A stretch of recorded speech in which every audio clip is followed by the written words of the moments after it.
evening and welcome to Biola University. My name is Craig Hazen. I'm the director of the Master of Arts program in Christian Apologetics here, and I'm honored to be the host tonight to get things started. Although the gym is packed with nearly 3,000 people, and it looks like you're stuffed in here pretty well, and my condolences to those of you who've already been sitting an hour and have another couple hours to go. Hang in there. Hang in there. But you're not the only ones watching. There are thousands of people in other venues on this campus. Not only that, there are people in overflow sites really across the country and around the world. We have people in 30 states and 4 different countries watching this. And a special greeting to all of you who are watching across campus and in places such as Stockholm and Sri Lanka. I hope you really enjoy this.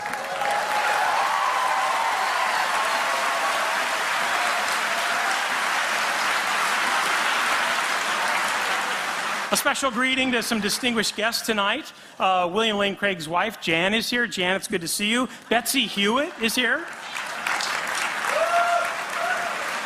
Yeah. My wife Karen Hazen is here. Dr. Barry Corey, the university president, is here.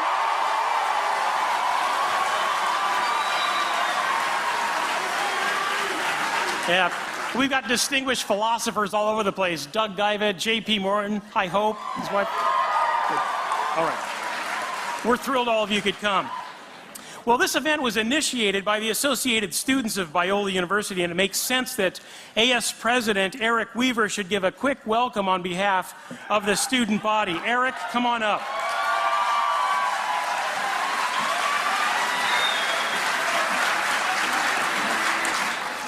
Good evening, everyone. Biola is a 100-year-old Christian university which desires to wrestle with big questions in an honest and open way. In my senior year, my AS colleague Mark Heath and I thought we should sponsor a blockbuster event that pursues the biggest question of all. Is it reasonable to believe that God exists? A proposal was presented to the Senate, and the student body heartily agreed.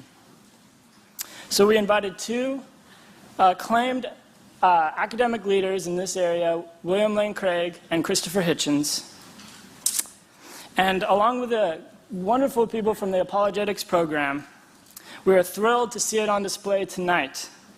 On behalf of the students at Biola, I hope you really enjoy this event. Thank you.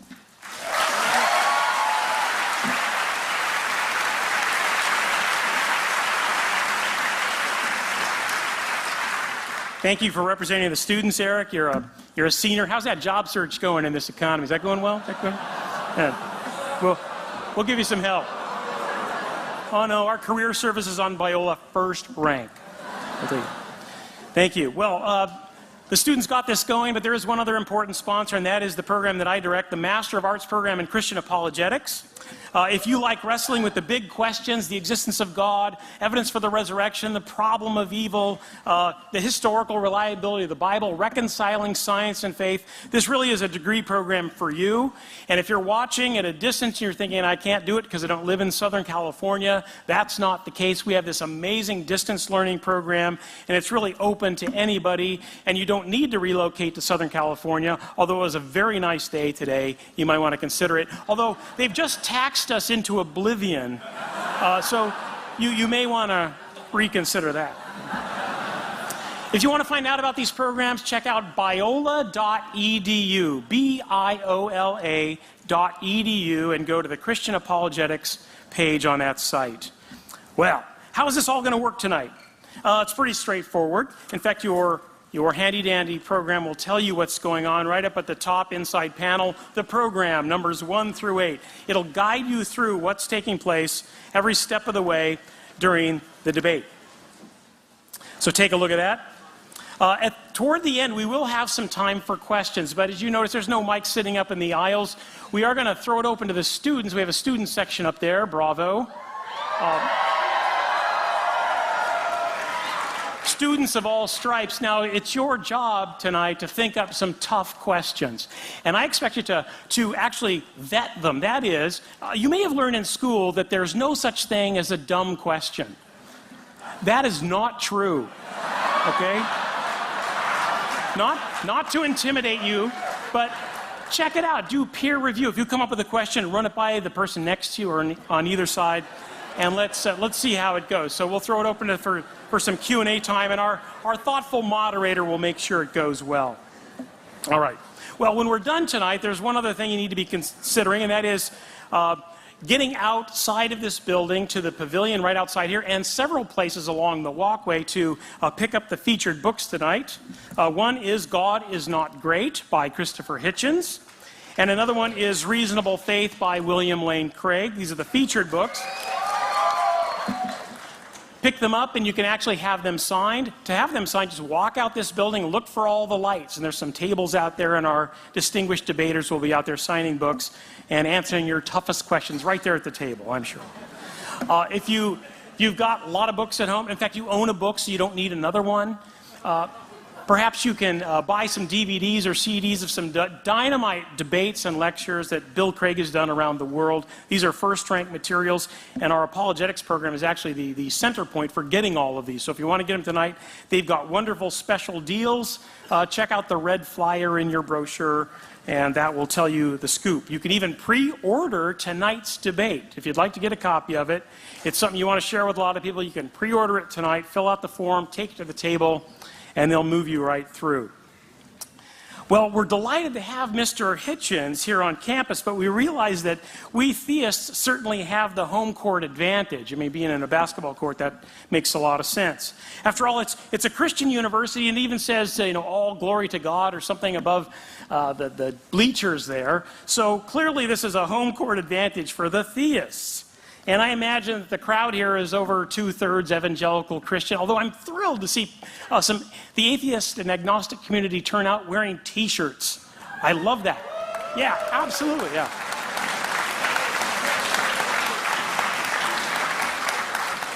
I was lecturing at the University of South Florida a few weeks ago, and the entire atheist club came out wearing T-shirts, and we had the best time ever, so I expect the same tonight.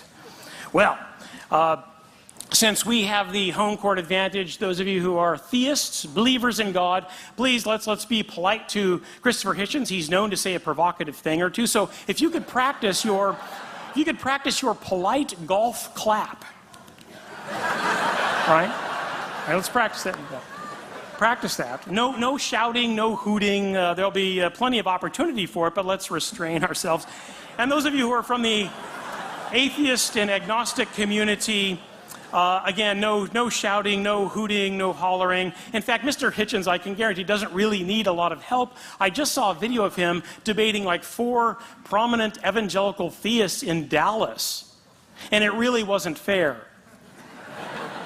We needed more theists on the panel. So I think he will do just fine. But we're grateful for him to come to sort of the pit of opposition at Biola University. But we're grateful to really open up the doors and run through these big, important questions. And if the debate is not resolved at the end, this is a basketball court, for goodness sakes, we'll lower the hoops, we'll turn up the lights, and we'll let them go one-on-one. I hear... Yeah. I hear Chris has game. So we'll see how that goes. Well, let's get to it. It's my pleasure to introduce our moderator of the debate tonight, and he'll get this party started. Hugh Hewitt. Yes, Hugh Hewitt.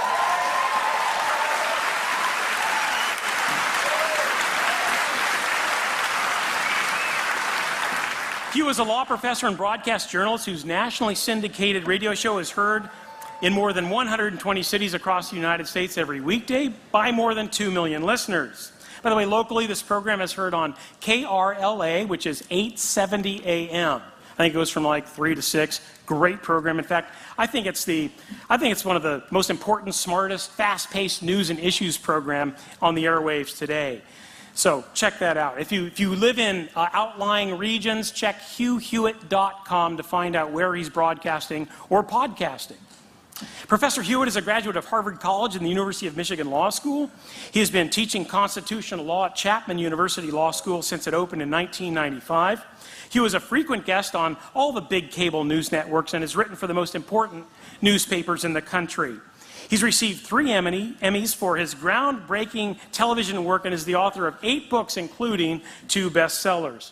Professor Hewitt served for nearly 6 years in the Reagan administration in a variety of posts, including assistant counsel in the White House and special assistant to 2 attorneys general.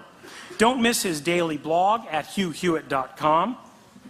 He's always been so very generous with his time toward events like these at Biola, and we are deeply grateful for his help here tonight. Join me in welcoming our moderator, Professor Hugh Hewitt.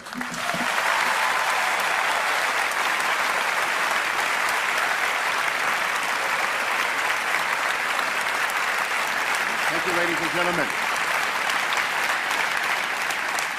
Number 1, please turn off your cell phones. I repeat, please turn off your cell phones. Number 2, gentlemen, to the extent that any of you have jackets that are still on, please, as Ronald Reagan once used to say, feel free to just throw them on the floor. It is a little bit warm in here.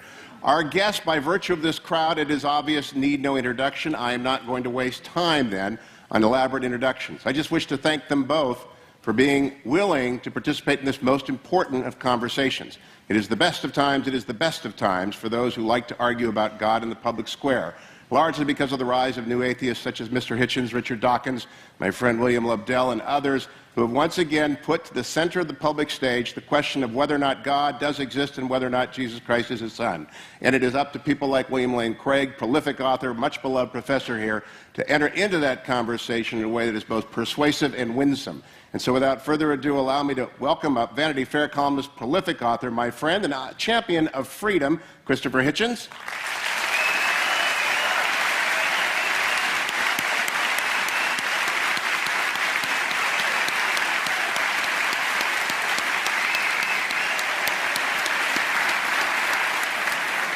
And from this extraordinary lighthouse institution, another prolific author and apologist, a scholar extraordinaire, who, like Mr. Hitchens, has his Ph.D. from a wonderful English university, Professor William Lane Craig. Please, Professor.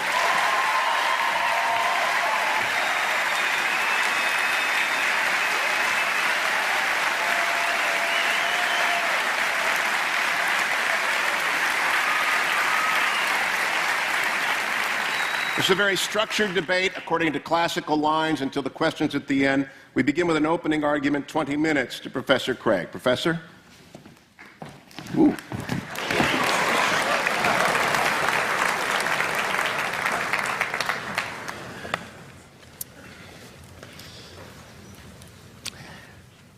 Good evening. I am very excited to be participating in this debate tonight. Jan and I used to sit in those very bleachers right over there watching our son John run up and down this court as a forward on the Biola Eagles. And so I feel like I'm playing on the home court tonight. And I want to commend Mr. Hitchens for his willingness to come into this den of lambs and to defend his views tonight.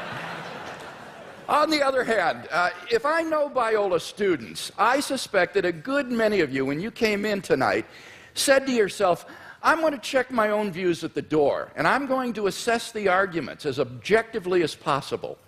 I welcome that challenge. You see, the question of God's existence is of interest not only to religion, but also to philosophy. Now, Mr. Hitchens has made it clear that he despises and disdains religion, but presumably he is not so contemptuous of philosophy. Therefore, as a professional philosopher, I'm going to approach tonight's question philosophically, from the standpoint of reason and argument. I'm convinced that there are better arguments for theism than for atheism. So, in tonight's debate, I'm going to defend 2 basic contentions. First, that there's no good argument that atheism is true. And secondly, that there are good arguments that theism is true. Now, notice carefully the circumscribed limits of those contentions. We're not here tonight to debate the social impact of religion, or Old Testament ethics, or biblical inerrancy. All interesting and important topics, no doubt, but not the subject of tonight's debate, which is the existence of God. Consider then my first contention, that there's no good argument that atheism is true. Atheists have tried for centuries to disprove the existence of God, but no one's ever been able to come up with a successful argument. So, rather than attack straw men at this point, I'll just wait to hear Mr. Hitchens present his arguments against God's existence, and then I'll respond to them in my next speech. In the meantime, let's turn to my second main contention, that there are good arguments that theism is true. On your program insert, I outlined some of those arguments. Number one, the cosmological argument. The question of why anything at all exists is the most profound question of philosophy. The philosopher Derek Parfit says, no question is more sublime than why there is a universe, why there is anything, rather than nothing. Typically, atheists have answered this question by saying that the universe is just eternal and uncaused. But there are good reasons, both philosophically and scientifically, to think that the universe began to exist. Philosophically, the idea of an infinite past seems absurd. Just think about it. If the universe never began to exist, that means that the number of past events in the history of the universe is infinite. But mathematicians recognize that the existence of an actually infinite number of things leads to self-contradictions. For example, what is infinity minus infinity? Well, mathematically, you get self-contradictory answers. This shows that infinity is just an idea in your mind, not something that exists in reality. David Hilbert, perhaps the greatest mathematician of the 20th century, wrote, "The infinite is nowhere to be found in reality. It neither exists in nature nor provides a legitimate basis for rational thought. The role that remains for the infinite to play is solely that of an idea." But that entails that since past events are not just ideas, but are real, the number of past events must be finite. Therefore, the series of past events can't go back forever. Rather, the universe must have begun to exist. This conclusion has been confirmed by remarkable discoveries in astronomy and astrophysics.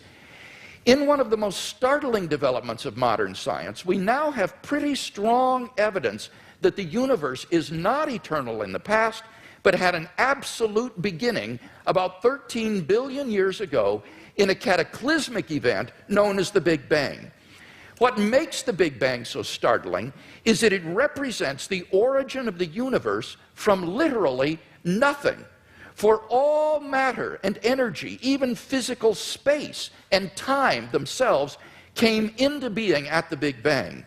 As the physicist P.C.W. Davies explains, the coming into being of the universe, as discussed in modern science, is not just a matter of imposing some sort of organization upon a previous incoherent state, but literally the coming into being of all physical things from nothing. Now, this puts the atheist in a very awkward position.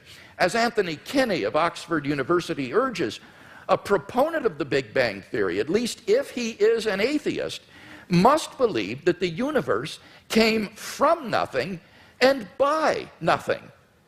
But surely that doesn't make sense. Out of nothing, nothing comes. So why does the universe exist instead of just nothing? Where did it come from? There must have been a cause which brought the universe into being. Now, as the cause of space and time, this being must be an uncaused, timeless, spaceless, immaterial being of unfathomable power. Moreover, it must be personal as well. Why? Because the cause must be beyond space and time. Therefore, it cannot be physical or material. Now, there are only two kinds of things that fit that description. Either an abstract object, like numbers, or else a personal mind. But abstract objects can't cause anything. Therefore, it follows that the cause of the universe is a transcendent, intelligent mind. Thus, the cosmological argument gives us a personal creator of the universe. 2, the teleological argument.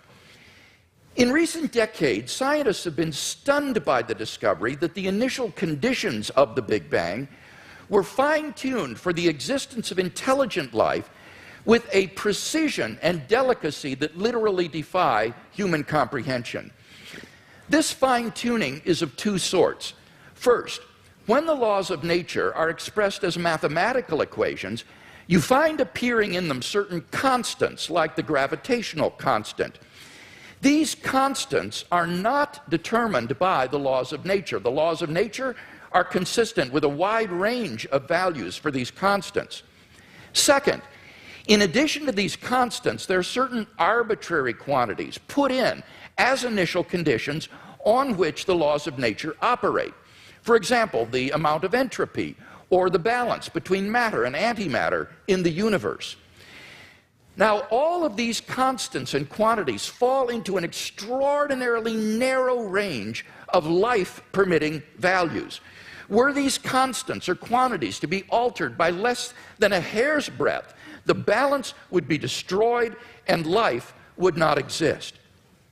To give just one example, the atomic weak force, if it were altered by as little as 1 part out of 10 to the 100th power, would not have permitted a life-permitting universe. Now, there are 3 possible explanations of this remarkable fine-tuning: physical necessity, chance, or design. Now, it can't be due to physical necessity because the constants and quantities are independent of the laws of nature. In fact, string theory predicts that there are around 10 to the 500th power different possible universes consistent with nature's laws. So could the fine-tuning be due to chance? Well, the problem with this alternative is that the odds against the fine-tunings occurring by accident are so incomprehensibly great that they cannot be reasonably faced.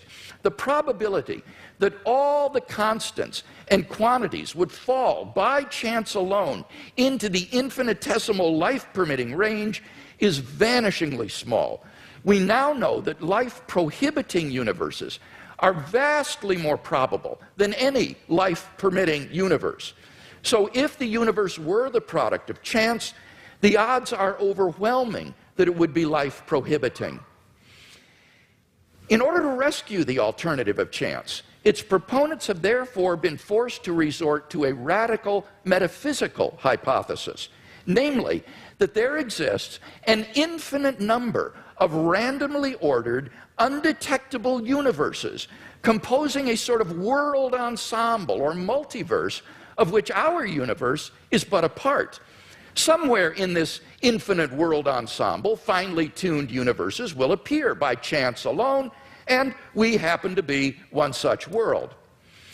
Now, wholly apart from the fact that there's no independent evidence that such a world ensemble even exists, the hypothesis faces a devastating objection.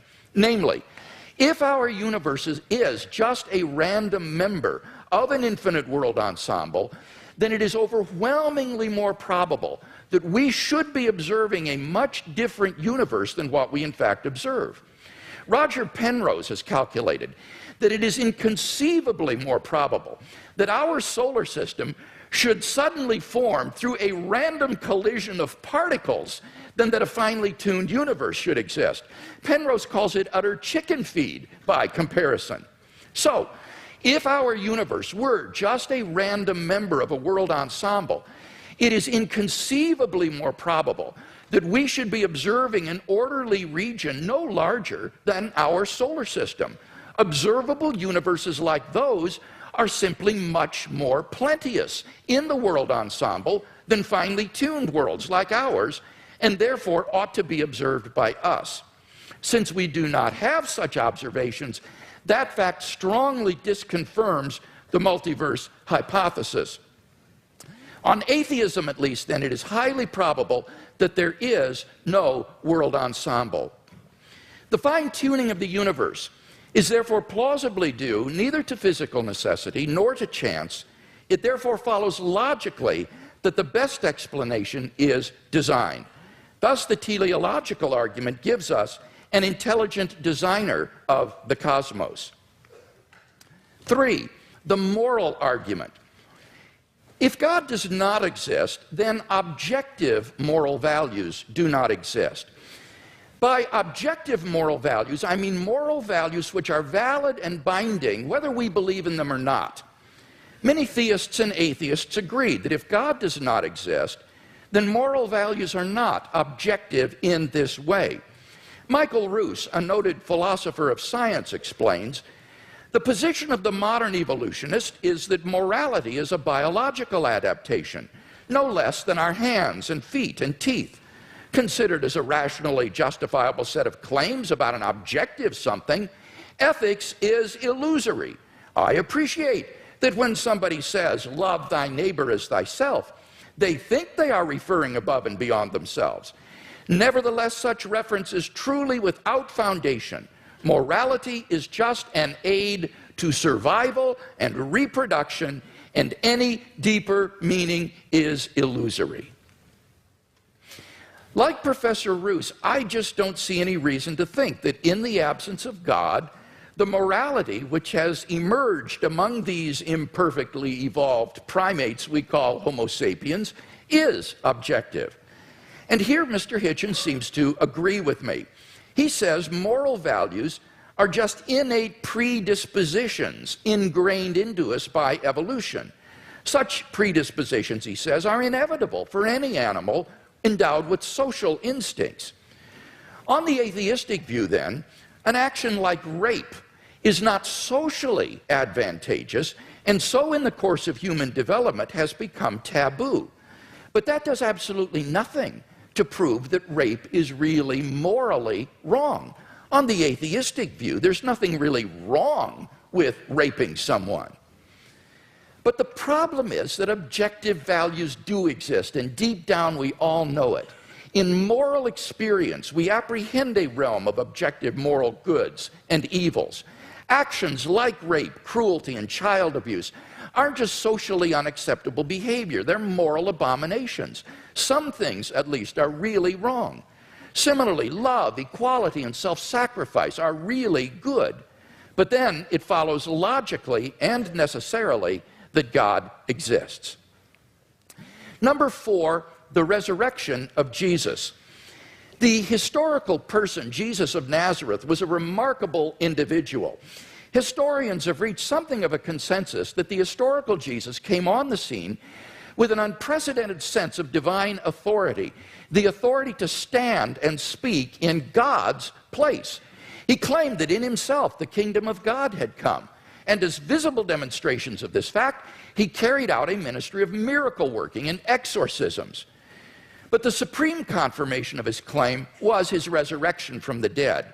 If Jesus did rise from the dead, then it would seem that we have a divine miracle on our hands, and thus evidence for the existence of God. Now, most people probably think that the resurrection of Jesus is something you just believe in, by faith or not. But there are actually 3 established facts recognized by the majority of New Testament historians today, which I believe are best explained by the resurrection of Jesus. Fact number 1, on the Sunday after his crucifixion, Jesus' tomb was discovered empty by a group of his women followers. According to Jakob Kramer, an Austrian specialist, by far most scholars hold firmly to the reliability of the biblical statements about the empty tomb. Fact number 2, on separate occasions, different individuals and groups experienced appearances of Jesus alive after his death. According to the prominent New Testament critic Gerd Ludemann, it may be taken as historically certain that the disciples had experiences after Jesus' death in which Jesus appeared to them as the risen Christ. These appearances were witnessed not only by believers, but also by unbelievers, skeptics, and even enemies. Fact number 3, the original disciples suddenly came to believe in the resurrection of Jesus despite having every predisposition to the contrary. Jews had no belief in a dying, much less rising Messiah, and Jewish beliefs about the afterlife prohibited anyone's rising from the dead before the resurrection at the end of the world. Nevertheless, the original disciples came to believe so strongly that God had raised Jesus from the dead that they were willing to die for the truth of that belief. N.T. Wright, an eminent New Testament scholar, concludes, "That is why, as a historian, I cannot explain the rise of early Christianity unless Jesus rose again, leaving an empty tomb behind him." Attempts to explain away these three great facts, like the disciples stole the body or Jesus wasn't really dead, have been universally rejected by contemporary scholarship. The simple fact is that there just is no plausible naturalistic explanation of these facts. And therefore, it seems to me the Christian is amply justified in believing that Jesus rose from the dead and was who he claimed to be. But that entails that God exists. Finally, number 5, the immediate experience of God. This isn't really an argument for God's existence. Rather, it's the claim that you can know that God exists wholly apart from arguments, simply by immediately experiencing him. Philosophers call beliefs like this properly basic beliefs. They aren't based on other beliefs. Rather, they're part of the foundation of a person's system of beliefs. Other properly basic beliefs include the belief in the reality of the external world, the belief in the existence of the past and the presence of other minds like your own. When you think about it, none of these beliefs can be proved. But although these sorts of beliefs are basic for us, that doesn't mean they're arbitrary. Rather, they're grounded in the sense that they're formed in the context of certain experiences. In the experiential context of seeing and hearing and feeling things, I naturally form the belief in a world of physical objects. And thus my beliefs are not arbitrary, but appropriately grounded in experience. They're not merely basic, but properly basic. In the same way, belief in God is, for those who know him, a properly basic belief grounded in our experience of God. Now, if this is right, there's a danger that arguments for God's existence could actually distract your attention from God himself. If you're sincerely seeking God, then God will make his existence evident to you. We mustn't so concentrate on the external arguments that we fail to hear the inner voice of God speaking to our own hearts. For those who listen, God becomes an immediate reality in their lives. So, in conclusion then, we've seen 5 good arguments to think that God exists. If Mr. Hitchens wants us to believe instead that God does not exist, then he must first tear down all 5 of the arguments that I presented, and then in their place erect a case of his own to prove that God does not exist. Unless and until he does that, I think that theism is the more plausible worldview.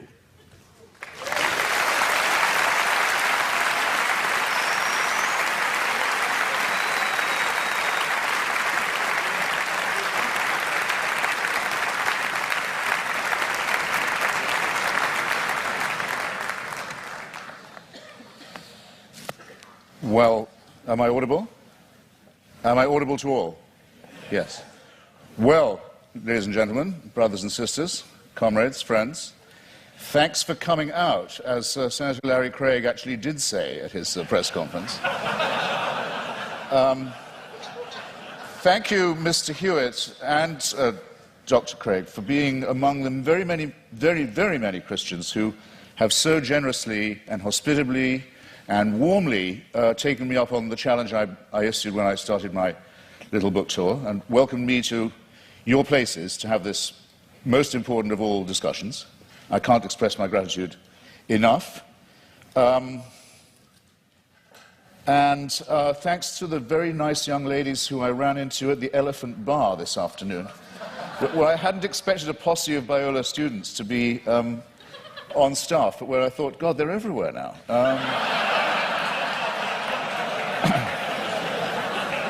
Now, what I have discovered in voyaging around this country and others in this debate, and just debating with Hindus, with Muslims, with the Jews, with Christians of all stripes, is that the arguments are all essentially the same for belief in the supernatural, for belief in faith, for belief in God, but that there are very interesting and noteworthy discrepancies between them. And one that I want to call attention to at the beginning of this evening is between those like my friend Doug Wilson, with whom I've now done a book of argument about Christian apologetics, who would call himself a presuppositionalist, in other words, for whom really it's only necessary to discover the workings of God's will in the cosmos, and to assume that the truth of Christianity is already proven, and what are called, and they include Dr. Craig with great honor and respect in this, the evidentialists. Now, I want to begin by saying that this distinction strikes me first as a very charming distinction, and second as false, or perhaps as a distinction without a difference. Well, why do I say charming? Because I think it's rather sweet that people of faith also think they ought to have some evidence. And I think it's progress of a kind. After all, if we had been having this debate in the mid-19th century, Professor Craig or his equivalent would have known little or probably nothing about the laws of physics and biology. Maybe even less than I know now, which is to say quite a lot in its way. And they would have grounded themselves, or he would have grounded himself, on faith, on Scripture, on revelation, on the prospect of salvation, on the means of grace, and the hope of glory, and perhaps on Paley's natural theology. Paley, who had the same rooms, or had the same rooms later occupied by Charles Darwin, in Cambridge, with its watchmaker theory of design that I know I don't have to expound to you, but which briefly suggests that if an Aborigine is walking along a beach and finds a gold watch ticking, he knows not what it's for, or where it came from, or who made it, but he knows it's not a rock, he knows it's not a vegetable, he knows it must have had a designer. The Paley analogy held for most Christians for many years, because they were willing to make the assumption that we were mechanisms, and that therefore there must be a watchmaker. But now that it's been, here's where the presuppositionalist versus evidentialist dichotomy begins to kick in, now it's been rather painstakingly and elaborately demonstrated to the satisfaction of most people, I don't want to just use arguments from authority, but it's not very much contested anymore, that we are not designed as creatures, but that we evolved by a rather laborious combination of random mutation and natural selection into the species that we are today. It is, of course, open to the faithful to say that all this was, now that they come to know it, now that it becomes available to everybody, now that they think about it, and now that they've stopped opposing it or trying to ban it, then they can say, actually, on second thought, the evolution was all part of the design. Well, as you will recognize, ladies and gentlemen, there are some arguments I can't be expected to refute or rebut, because there's no way around that argument. I mean, if everything, including evolution, which isn't a design, is nonetheless part of a divine design, then all the advantage goes to the person who's willing to believe that. That cannot be disproved. But it does seem to me a very poor and very weak argument, because the test of a good argument is that it is falsifiable, not that it's unfalsifiable. So this I would therefore, this tactic or this style of argument, which we've had some evidence of this evening, I would rebaptize, or might I dare say I would rechristen it, as retrospective evidentialism. In other words, everything can, in due time, if you have enough faith, be made to fit. And you too are all quite free to believe that a sentient creator deliberately, consciously put himself, a being, put himself or herself or itself to the trouble of going through huge epochs of birth and death of species over eons of time, in which 99%, in the course of which at least 99.9% of all species, all life forms ever to have appeared on Earth have become extinct, as we nearly did as a species ourselves. I invite you to look up the very alarming and beautiful and brilliant account by the National Geographic's coordinator of the Genome Project. By the way, you should send in your little sample from the inside of your cheek and have your African ancestry traced. It's absolutely fascinating to follow the mitochondrial DNA that we all have in common, and that we have in common with other species, other primates, and other life forms, and find out where in Africa you came from. But there came a time, probably about 180,000 years ago, when, due to a terrible climatic event, probably in Indonesia, an appalling global warming crisis occurred.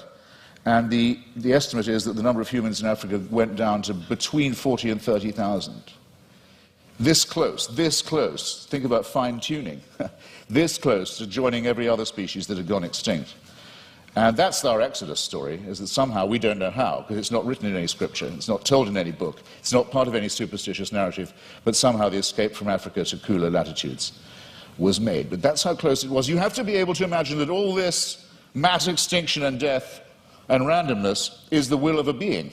You are absolutely free to believe that if you wish. And all of this should happen so that one very imperfect race of evolved primates should have the opportunity to become Christians or to turn up at this gym tonight. That all of that was done with us in view. It's a curious kind of solipsism. It's a curious kind of self-centeredness. I was always brought up to believe that Christians were modest and humble and comported themselves with due humility. And there's a certain arrogance to this assumption that all of this extraordinary development was all about us. And we were the intended and designed result, and everything else was in the discard. The tremendous wastefulness of it, the tremendous cruelty of it, the tremendous caprice of it, the tremendous tinkering and incompetence of it, never mind. At least we're here, and we can be people of faith. It doesn't work for me, I have to simply say that, and I think there may be questions of psychology involved in this as well. Believe it if you can. I can't stop you. Believe it if you like. You're welcome. It's obviously impossible, as I said before, to disprove, and it equally obviously helps you to believe it if, as we all are, you're in the happy position of knowing the outcome. In other words, we are here, but there's a fallacy lurking in there somewhere too. Is there not? Now, it's often said, it was said tonight, and Dr. Craig said it in print, that atheists think they can prove the non-existence of God. This, in fact, very slightly but crucially misrepresents what we've always said. And there's nothing new about the new atheists, it's just we're recent. There's nothing particularly new. Dr. Victor Stenger, a great scientist, has written a book called The Failed Hypothesis, which he says he thinks that science can now license the claim that there definitely is no God, but he's unique in that, and I think very bold and courageous. Here's what we argue. We argue quite simply that there's no plausible or convincing reason, certainly no evidential one, to believe that there is such an entity, and that all observable phenomena, including the cosmological one to which I'm coming, are explicable without the hypothesis. You don't need the assumption. And this objection itself, our school falls into at least two, perhaps three sections. There's no such thing, no such word, though there should be, as adeism, or as being an adeist, but if there was one, I would say that's what I was. I don't believe that we are here as the result of a design, or that by making the appropriate propitiations and adopting the appropriate postures and following the appropriate rituals, we can overcome death. I don't believe that, and for a priori reasons, don't. If there was such a force, which I cannot prove by definition that there was not, if there was an entity that was responsible for the beginning of the cosmos, and that also happened to be busily engineering the very laborious production of life on our little planet, it still wouldn't prove that this entity cared about us, answered prayers, cared what church we went to, or whether we went to one at all, cared who we had sex with, or in what position, or by what means, cared what we ate, or on what day, cared whether we lived or died. There's no reason at all why this entity isn't completely indifferent to us. You cannot get from deism to theism except by a series of extraordinarily generous to yourself assumptions. The deist has all his work still ahead of him to show that it leads to revelation, to redemption, to salvation, or to suspensions of the natural order, in which hitherto you've been putting all your faith, all your evidence is on scientific and natural evidence, or why not, for a change of pace and a change of taste, say yes, but sometimes this same natural order, which is so miraculous in observation, no question about it, is so impressive in its favoring the conditions for life in some ways, but it's randomly suspended when miracles are required. So with caprice and contempt, these laws turn out not to be so important after all, as long as the truth of religion can be proved by their being rendered inoperative. This is having it both ways in the most promiscuous and exorbitant manner in my submission. Bear in mind also that these are not precisely the differences between Dr. Craig and myself, I mean, morally or intellectually equivalent claims. After all, Dr. Craig, to win this argument, has to believe and prove to a certainty. He's not just saying there might be a God, because he has to say there must be one, otherwise we couldn't be here and there couldn't be morality. It's not a contingency for him. I have to say that I appear as a skeptic who believes that doubt is the great engine, the great fuel of all inquiry, all discovery, and all innovation, and that I doubt these things. The disadvantage, it seems to me, in the argument goes to the person who says, no, I know it, it must be true, it is true. We're too early in the study of physics and biology, it seems to me, to be dealing in certainties of that kind, especially when the stakes are so high. It seems to me, to put it in a condensed form, extraordinary claims, such as the existence of a divine power with a son who cares enough to come and redeem us, extraordinary claims require truly extraordinary evidence. I don't think any of the evidence we heard from Dr. Craig, brilliantly marshalled as it was extraordinary enough to justify the extreme claims that are being made and backed by it. Hypocrisy, said La Rochefoucauld, is the compliment that vice pays to virtue. Retrospective evidentialism strikes me in something of the same sort of light. It's a concession made to the need for fact. Maybe we better have some evidence to go along with our faith. But look at what Dr. Craig says in his book. He says, I'll quote directly, he says, should a conflict arise between the witness of the Holy Spirit to the fundamental truth of the Christian faith and beliefs based on argument and evidence, then it is the former which must take precedence over the latter. He adds not vice versa, but a good editor, I think, would have told you, you don't have to put the vice versa in. It's clear enough as it is. I'll say it again. Should a conflict arise between the witness of the Holy Spirit to the fundamental truth of the Christian faith and beliefs based on argument and evidence, then it's the former which must take precedence over the latter. That's not evidentialism. That's just faith. It's a priori belief. It's rephrased in another edition. It says, therefore, the role of rational argumentation in knowing Christianity to be true is the role of a servant. A person knows Christianity is true because the Holy Spirit tells him it is true. And while argument and evidence can be used to support this conclusion, they cannot legitimately overrule it. Now, then he goes on to say, the Bible says all men are without excuse. Even those who are given no reason to believe, and many persuasive reasons to disbelieve, have no excuse, because the ultimate reason they do not believe is that they have deliberately rejected God's Holy Spirit. That would have to be me. But you see where this lands you, ladies and gentlemen, with the Christian apologetic. You're told you're a miserable sinner who is without excuse. You've disappointed your God in who made you, and you've been so ungrateful as to rebel. You're contemptible, you're worm-like, but you can take heart. The whole universe was designed with just you in mind. These two claims are not just mutually exclusive, but I think they're intended to compensate each other's cruelty and ultimately absurdity. In other words, evidence is an occasional convenience. Seek and ye shall find. I remember being told that in church many a time as a young lad. Seek and ye shall find. I thought it was a sinister injunction, because it's all too likely to be true. We are pattern-seeking mammals and primates.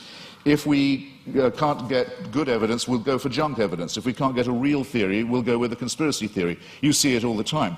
Religion's great strength is that it was the first of our attempts to explain reality, to make those patterns take some kind of form. It deserves credit. It was our first attempt at astronomy, our first attempt at cosmology, in some ways our first attempt at medicine, our first attempt at literature, our first attempt at philosophy. Good. While there was nothing else, it had many functional uses of that kind. Never mind that they didn't know that germs cause disease. Maybe evil spirits cause disease. Maybe disease is a punishment. Never mind that they believed in astrology rather than astronomy. Even Thomas Aquinas believed in astrology. Never mind that they believed in devils. Never mind that things like volcanic eruptions, earthquakes, tidal waves were thought of as punishments, not as natural occurrences on the cooling crust of a planet.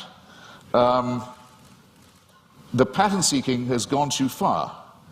And it's gone, I think, much too far with what was until recently thought of as Christianity's greatest failure, greatest of all failures, cosmology, the one thing Christianity knew nothing about. and taught the most abject nonsense about. For most of its lifetime, Christianity taught that the earth itself was the center of the universe, and we had been given exclusive dominion as a species over it. Could not have been more wrong. How are we going to square the new cosmology, the fantastic new discoveries in physics, with the old dogmas? Well, one is the idea of this fine-tuning, about which I've only left myself 3.5 minutes. I'll have to refer some of this to later in the discussion. This is essentially another form of pattern seeking on the basis of extremely limited evidence. Most physicists are very uncertain, as they have every right to be. In fact, I would say, for physicists, that as they have the duty to be at the moment, extremely uncertain about the spatio-temporal dimensions of the original episode, the Big Bang, as it's sometimes called.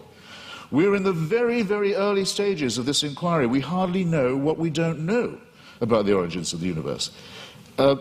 We're viewing it from an unimaginable distance, not just an unimaginable distance in space. We're perched on a tiny rock in an extremely small suburb of a fairly minor galaxy, trying to look to discern our origins, but also at an unbelievable distance in time. And we claim the right to say, we can see the finger of God in this process.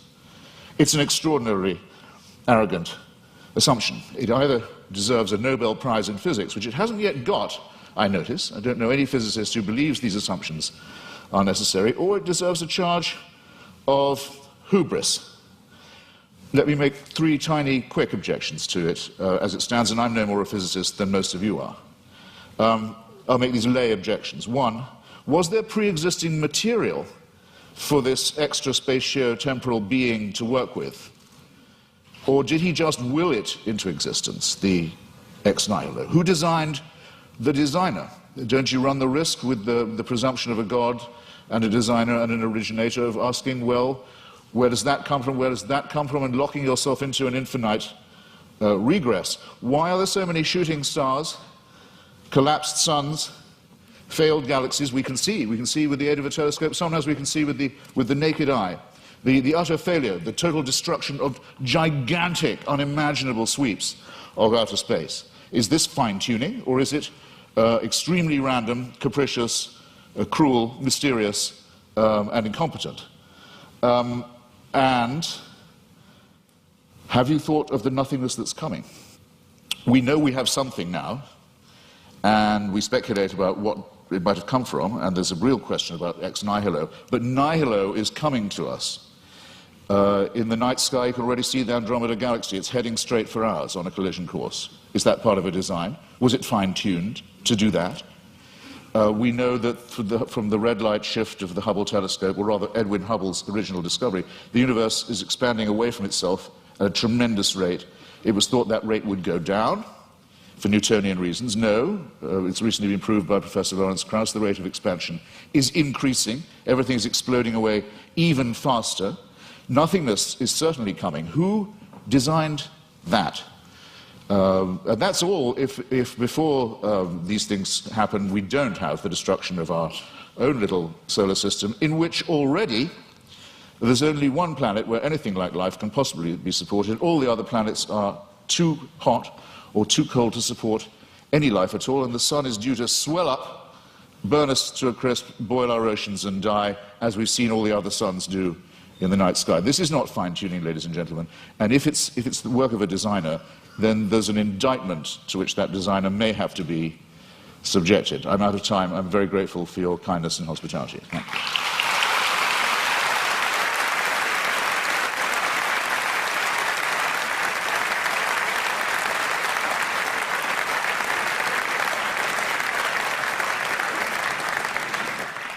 Dr. Craig, a 12-minute rebuttal.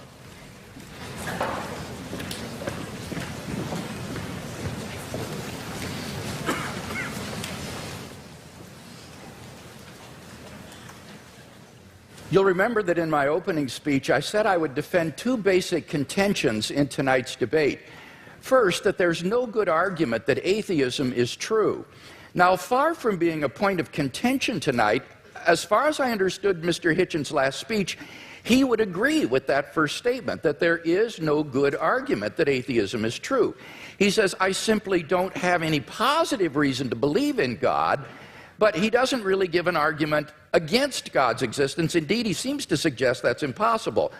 But notice that doesn't prove atheism. That just leaves you with agnosticism, namely, you don't know if there's a God or not. So at best, you're left merely with agnosticism. We don't see any good reason to think that atheism is true. Now, he did make some remarks about the theory of evolution, which at least insinuated that this was somehow incompatible with theism. And I have 2 points to make about this. First, I think that the theory of biological evolution is simply irrelevant to the truth of Christian theism. Genesis 1 admits all manner of different interpretations, and one is by no means committed to six-day creationism. Howard Van Til, who is a professor at Calvin College, writes, "Is the concept of special creation required of all persons who trust in the Creator God of Scripture? Most Christians in my acquaintance who are engaged with either scientific or biblical scholarship have concluded that the special creationist picture of the world's formation is not a necessary component of Christian belief. Nor is this a retreat caused by modern science." St. Augustine in the AD 300s, in his commentary on Genesis, pointed out that the days don't need to be taken literally, nor need the creation be a few thousand years ago. Indeed, he suggested that God made the world with certain special potencies that would gradually unfold over time and develop. And this interpretation came 1,500 years before Darwin, so that it is not a forced retreat in the face of modern science. So any doubts that I would have about the theory of biological evolution would be not biblical, but rather scientific. Namely, what it imagines is fantastically improbable. Barrow and Tipler, 2 physicists, in their book, The Anthropic Cosmological Principle, list 10 steps in the course of human evolution, each of which is so improbable that before it would occur, the sun would have ceased to be a main sequence star and incinerated the Earth. And they calculate the probability of the evolution of the human genome to be somewhere between 4 to the negative 180th power to the 110,000th power, and 4 to the negative 360th power to the 110,000th power. So if evolution did occur on this planet, it was literally a miracle, and therefore evidence for the existence of God. So I don't think this is an argument for atheism. Quite the contrary, it really provides good grounds for thinking that God superintended the process of biological development. So the Christian can be open to the evidence to follow it where it leads. By contrast, as Alvin Plantinga has said, for the naturalist, evolution is the only game in town. No matter how fantastic the odds, no matter how improbable, it's got to be true, because there is no intelligent creator and designer. So in one sense, you've got to feel a little sorry for the atheist. He can't really follow the evidence where it leads. His presuppositions determine the outcome. By contrast, if there is a fine-tuner and creator of the universe, then already in the initial conditions of the Big Bang, you have an elaborately designed universe that permits the evolution and existence of intelligent life. And I think evolution simply layers on more improbability. Now, Mr. Hitchens says, but why did God wait so long, all that waste during this time? Well, that sort of concern with efficiency is only of importance to someone with either limited time or limited resources, or both. But in the case of God, he has both unlimited resources and unlimited time, and therefore it's simply not important to do this in a quick way. Well, now, Mr. Hitchens says, but why did God wait so long before he sent Christ? Human beings have existed for thousands of years on this planet before Christ's coming. Well, what's really crucial here is not the time involved, rather it's the population of the world. The Population Reference Bureau estimates that the number of people who have ever lived on this planet is about 105 billion people. Only 2% of them were born prior to the advent of Christ. Eric Krapes of the Survey Research Center at the University of Michigan's Institute for Social Research says, God's timing couldn't have been more perfect. Christ showed up just before the exponential explosion in the world's population. The Bible says in the fullness of time, God sent forth his Son. And when Christ came, The nation of Israel had been prepared. The Roman peace dominated the Mediterranean world. It was an age of literacy and learning. The stage was set for the advent of God's Son into the world. And I think in God's providential plan for human history, we see the wisdom of God in orchestrating the development of human life and then in bringing Christ into the world in the fullness of time. So I don't see that there are any good grounds here for thinking that this provides reason for atheism. Now, what about my arguments for theism? Mr. Hitchens had some general remarks here. He says it's difficult to get from deism to theism. Now, I want to point out that's a false use of these terms. This is simply confused. Deism is a type of theism. Theism is the broad worldview that God exists. Deism is a specific kind of theism that says God has not revealed himself directly in the world. Now, my arguments are a cumulative case for Christian theism. They add up to the belief in the God that has been revealed by Jesus of Nazareth. Now, Mr. Hitchens says, but you must prove this with certainty. Not at all. I am not claiming these arguments demonstrate Christian theism with certainty. I'm saying that this is the best explanation of the data when you compare it with other competing hypotheses. I think it's more probable than not. He quotes me as to saying the Holy Spirit's witness is the basis for knowing Christianity to be true, and I affirm that. I think the fundamental way in which we know Christianity is true is through the objective inner witness of God's Holy Spirit, what I called the immediate knowledge of God himself in my fifth point.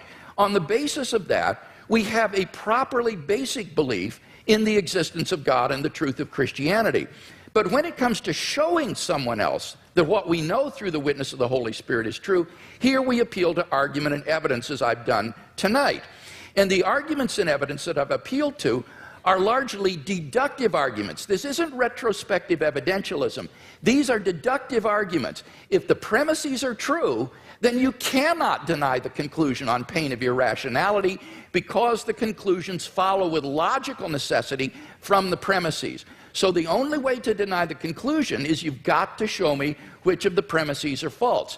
That's why you've got that program insert with the premises in your program for these arguments. Mr. Hitchens needs to identify which premises of the argument he rejects as false if he's to reject the conclusions. Now, with respect to my cosmological argument, notice that he didn't dispute whatever begins to exist has a cause, nor did he dispute the philosophical and scientific arguments for the beginning of the universe. All he asked was the question, was there pre-existent material? The answer is no, there was not. As Barrow and Tipler point out, at this singularity, space and time came into existence. Literally nothing existed before the singularity. So if the universe originated at such a singularity, we would truly have a creation ex nihilo, that is, out of nothing. And this isn't talking religion, folks. This is talking contemporary cosmology. So the first argument, it seems to me, is unrefuted. What about the fine-tuning argument? Here he said, well, scientists are terribly uncertain about the fine-tuning argument. Well, I think that's simply not the case. Sir Martin Rees, the Astronomer Royal of Great Britain, has said, the laws governing our universe appear to be finely tuned for our existence. Everywhere you look, there are yet more examples. Wherever physicists look, they see examples of fine-tuning. Ernan McMullen, philosopher of science, says it seems safe to say that later theory, no matter how different it may be, will turn up approximately the same numbers. And the numerous constraints that have to be imposed on these numbers seem both too specific and too numerous to evaporate entirely. So that it's very unlikely that this fine-tuning is going to vanish or be explained away. Now, Mr. Hitchens responds, but we're headed toward nothingness. We're ultimately going to be doomed, and therefore the universe is not designed. Well, now, this is not a very powerful objection. The temporal duration of something is irrelevant to whether it's been designed. The products of human intelligence and engineering, like computers and automobiles, will eventually decay and cease to exist, but that doesn't mean they weren't designed. I think the real objection he's getting at here is why would God create mankind only to have it go extinct? But of course, you see, on the Christian view, that's false. That is an atheistic assumption. On the Christian view, life does not end at the grave, and God has given assurance of this by raising Jesus from the dead.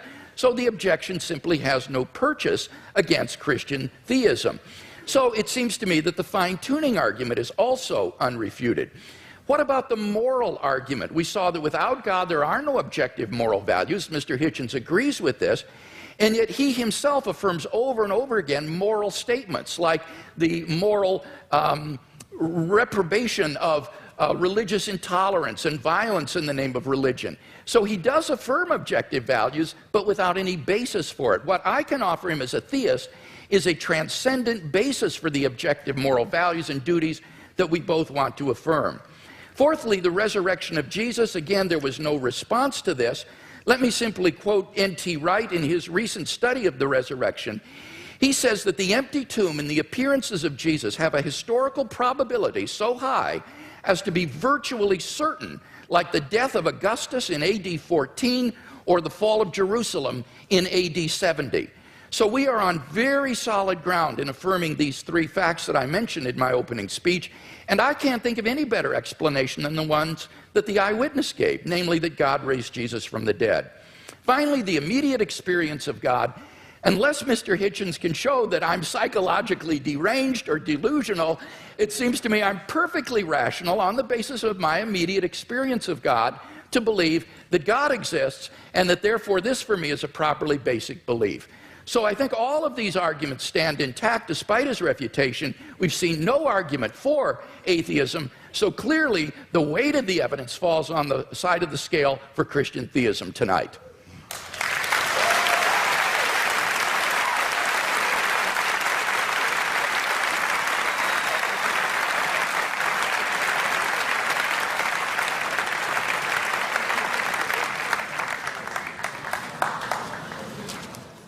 There is a terminological problem here, which may conceal more than just terminological difficulty. The proposition that atheism is true, or that is a misstatement of what I have to prove and what we believe. There's an argument among some of us as to whether we need the word at all. In other words, I don't have a special name for my unbelief in tooth fairies, say, or witches, or in Santa Claus. I just don't think that they're there. I don't have to prove a tooth fairyism. I don't have to prove a Santa Clausism. I don't have to prove a witchism. It's just, I have to say, I think that those who do believe these things have never been able to make a plausible or intelligible case for doing so. That's not agnosticism, because it seems to me that if you don't think there is any evidence, you're wrong to take refuge in saying you're neutral. You ought to have the courage to answer the question, which one is regularly asked, are you an atheist or not? Yes, I will say, I am. You can't tell anything else about me. You can't tell anything else about what I think, about what I believe, about what my politics are, or my other convictions. It's just that I don't believe in the existence of a supernatural dimension, and I've never been shown any evidence that any process observable to us cannot be explained by more satisfactory and more convincing means. The great physicist Laplace, when showing his working model of the solar system to the Emperor Napoleon, was asked, well, your model seems to have no room for a god in it, for deity. And he said, well, Your Majesty, it still all operates without that assumption. Now, here's what you would have to believe if you thought that this was all designed. Dr. Craig gave a slight parody of what I think about this. It could be true, but you'd have to imagine, let's say the human species has been, Homo sapiens has been with us, some people say as long as 250,000 years, some say 200, some say 100,000. Francis Collins and Richard Dawkins oscillate about this. It's not a very big argument. I'll just take 100,000, if you like. You have to imagine that human beings are born. Well, actually, most of them, a good number of them aren't born. They die in childbirth or don't long outlive it. They're born into a terrifying world of the unknown. Everything is a mystery to them, everything from disease to volcanic eruptions. everything is, their life expectancy for the first, I don't know, many, many tens of thousands of years would be lucky to be in the 20s, probably dying agonizingly over their teeth, poorly evolved as the teeth are, and from other inheritances from being primates, such as the appendix that we don't need, such as the fact that our genitalia appear to have been designed by a committee, other shortcomings of the species, exaggerated by scarcity, by war, by famine, by competition, and so on. And for 98,000 years or so, heaven watches this with complete indifference. And that, we know where your children go to school, by the way. Heaven watches this with total indifference, and then, with 2,000 years to go on the clock, thinks, actually, it's time we intervened. We can't go on like this. Why don't we have someone tortured to death in Bronze Age Palestine? That should teach them. That should give them the chance of redemption. You're free to believe that, but I think the designer who thought of doing it that way was a very cruel, capricious, random, bungling, and incompetent one. The news of this, Dr. Craig talks as if, okay, but since then there have been more people born, so it might have been a good time in terms of population growth. Well, there are a huge number of people in the world who still haven't even heard of this idea. The news hasn't penetrated to them.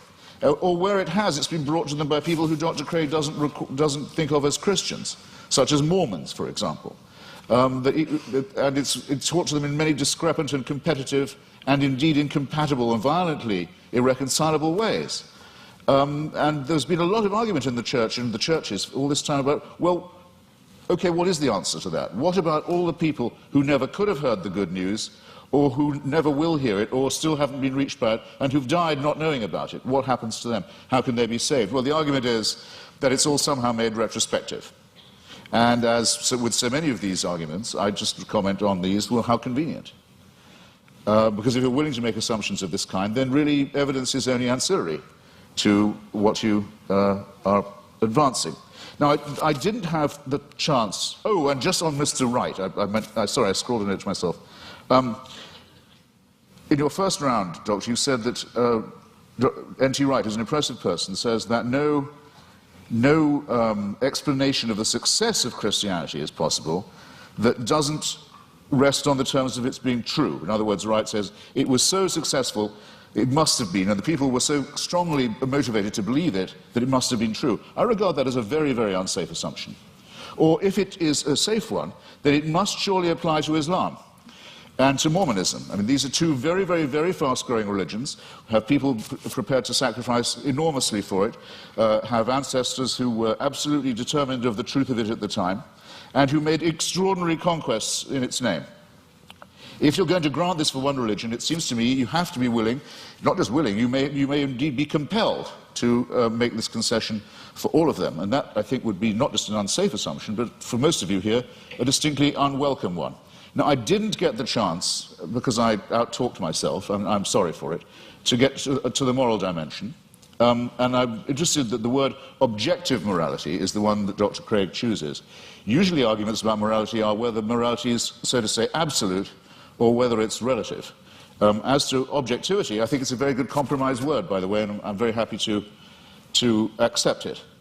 But the problem with morality is this, in respect of religion. You can't prove that anyone behaves any better if they refer this problem upward to a dictator of a celestial kind.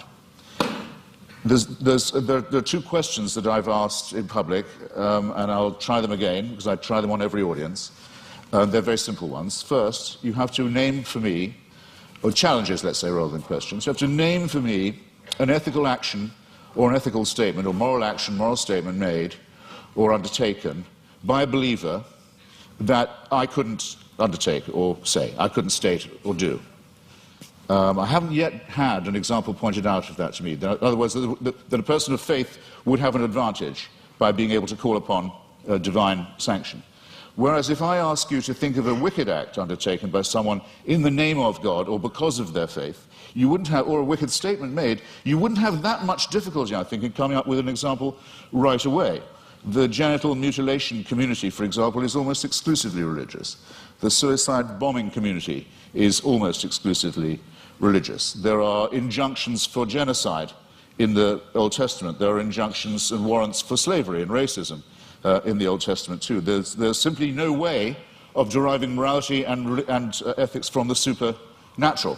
When we come to the question of the absolute, well, the most often cited one is the Golden Rule, the one that almost everyone feels they have in common. The injunction not to do to others as you wouldn't want them to do to you. This doesn't, in fact, come from the Sermon on the Mount or from Christianity, or it doesn't originate with it. It's certainly adumbrated by Rabbi Hillel, a Babylonian rabbi, and it's to be found in the Analects of Confucius too. But it has, since we're talking about objective, relative, and absolute, a crucial weakness in it, unfortunately. We'd like to be able to follow it, but it's only really as good as the person who's uttering it. In other words, if I say, I won't treat you as I don't want you to treat me, what am I to do when confronted with Charles Manson? I want him treated in a way that I wouldn't want to be treated myself. Anything else would surely be completely relativistic. So the argument isn't at all advanced by saying that I couldn't know any of this. I couldn't have any moral promptings. I couldn't decide for myself if I see a pregnant woman being kicked in the stomach, that because she's pregnant, that's obviously worse than if it was just a woman who wasn't pregnant being kicked in the stomach. This is part of my patrimony as a human being. It's part of the essential emotional solidarity that I need to have with my fellow creatures to make us realize that we are brothers and sisters, one with another. We are dependent upon each other.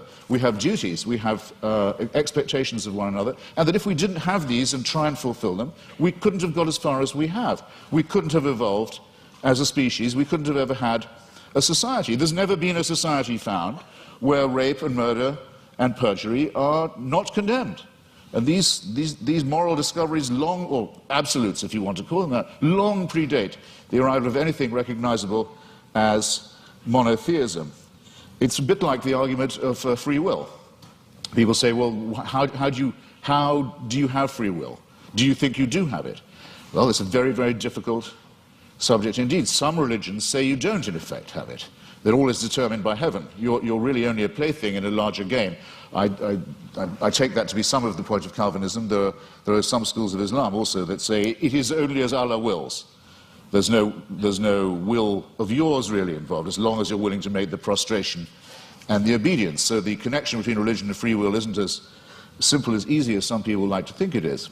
But I would say, yes, I think we have free will. When asked why I think so, I would have to take refuge in philosophical irony and say, because I don't think we have any choice but to have free will. But at least I know at this point that I'm being ironic, and that some of the irony is at my own expense, and it's a risk I have to be willing to run. But the Christian answer is, of course you have free will. The boss insists upon it.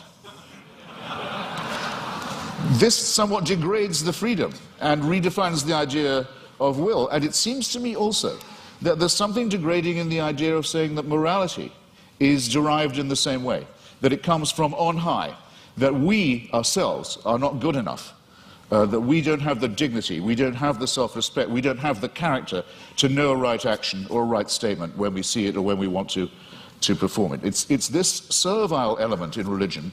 It's not, strictly speaking, the subject of our debate this evening, I know, but I'm damned if I completely forego it.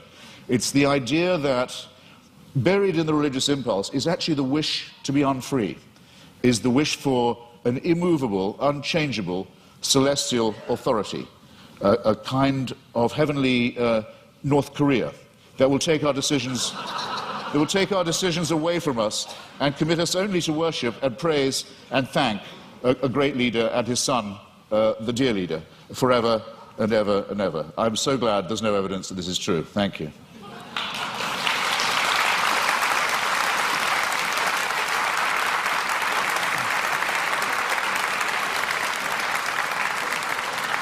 We now enter the period of cross-examination, which trial-like allows the questioner to pose and the answer only to answer and not to repeat the question or to dodge.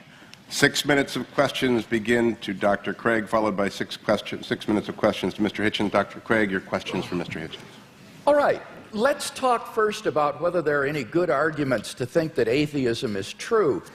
Now, it seems to me that you're rather ambivalent here, that you say, you redefine atheism to mean a sort of atheism or non-theism. That's what it means.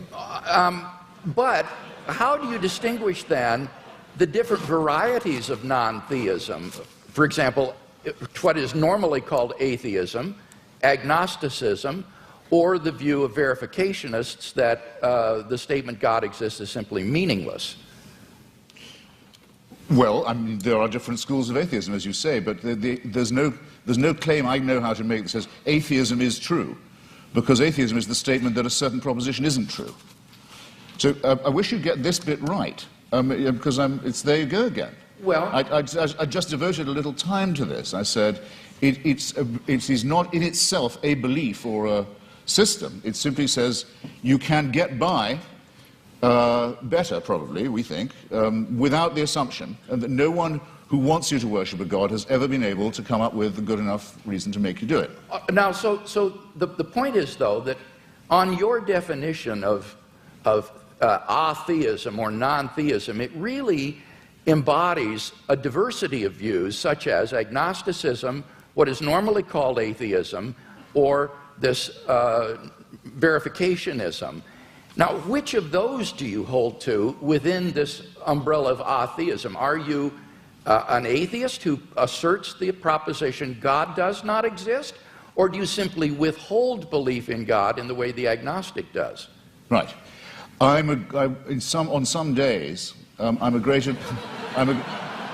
No, I'm not going to do you that much of a favor. On some days, I'm a great admirer of Thomas Huxley, who had the great debate with Bishop Wilberforce in Oxford at the Natural History Museum about Darwinism in the mid-19th century, and who was known as Darwin's bulldog. We would now say Darwin's pit bull, and who completely trounced the good bishop. But I can't thank him for inventing the term agnostic. And I can't thank him for some of his social Darwinist positions either, some of which are rather unattractive. I need an answer to this. My time is fleeting. Because I think agnosticism is evasive. To me, yes, if you talk about the power of the Holy Spirit and so forth, to me, that is meaningless. It's to me, I'm sorry, I've tried. It's white noise. It's like saying there is only one God and Allah is his messenger. It's gibberish to me. There are many of us, I'm sorry, there are just many of us of whom this is the case. It may be true, it is true. Okay, Mr. Hitchens, I got to press you here, because time is fleeting. Feel free. What is your view exactly? Press away. Do you affirm God does not exist, or do you simply withhold belief in it? Once I have said that I've never seen any persuasive evidence for the existence of something, and I've made real attempts to study the evidence presented and the arguments presented, that I will go as far as to say, have the nerve to say, that it does not therefore exist, except in the minds of its, except in the Henry Jamesian subjective sense that you say of it being so real to some people in their own minds that it counts as a force in the world. Yes. Okay, so you do affirm then that God does not exist. Now, what I want to know, and do you have any justification for that? I think I've come unwired in some horrible way. You're fine. Are you sure? Do you have any arguments leading to the conclusion that God does not exist? Well, I would rather. I think I'm wondering if I'm boring anybody now. I would rather say. I'd rather state it in reverse and say I find all the arguments in favor to be fallacious or unconvincing. And I'd have to add that though this isn't my reason for not believing in it, that I would be very depressed if it was true. But that's a quite different thing. I don't say of atheism that it's at all morally superior. That would be very risky. I wouldn't admit that it was at all morally inferior either, but we can at least be acquitted on the charge of wishful thinking. I wonder if that's the case. Would you agree that the absence of evidence is not evidence of absence? Well, you know, I'm not sure that I would agree.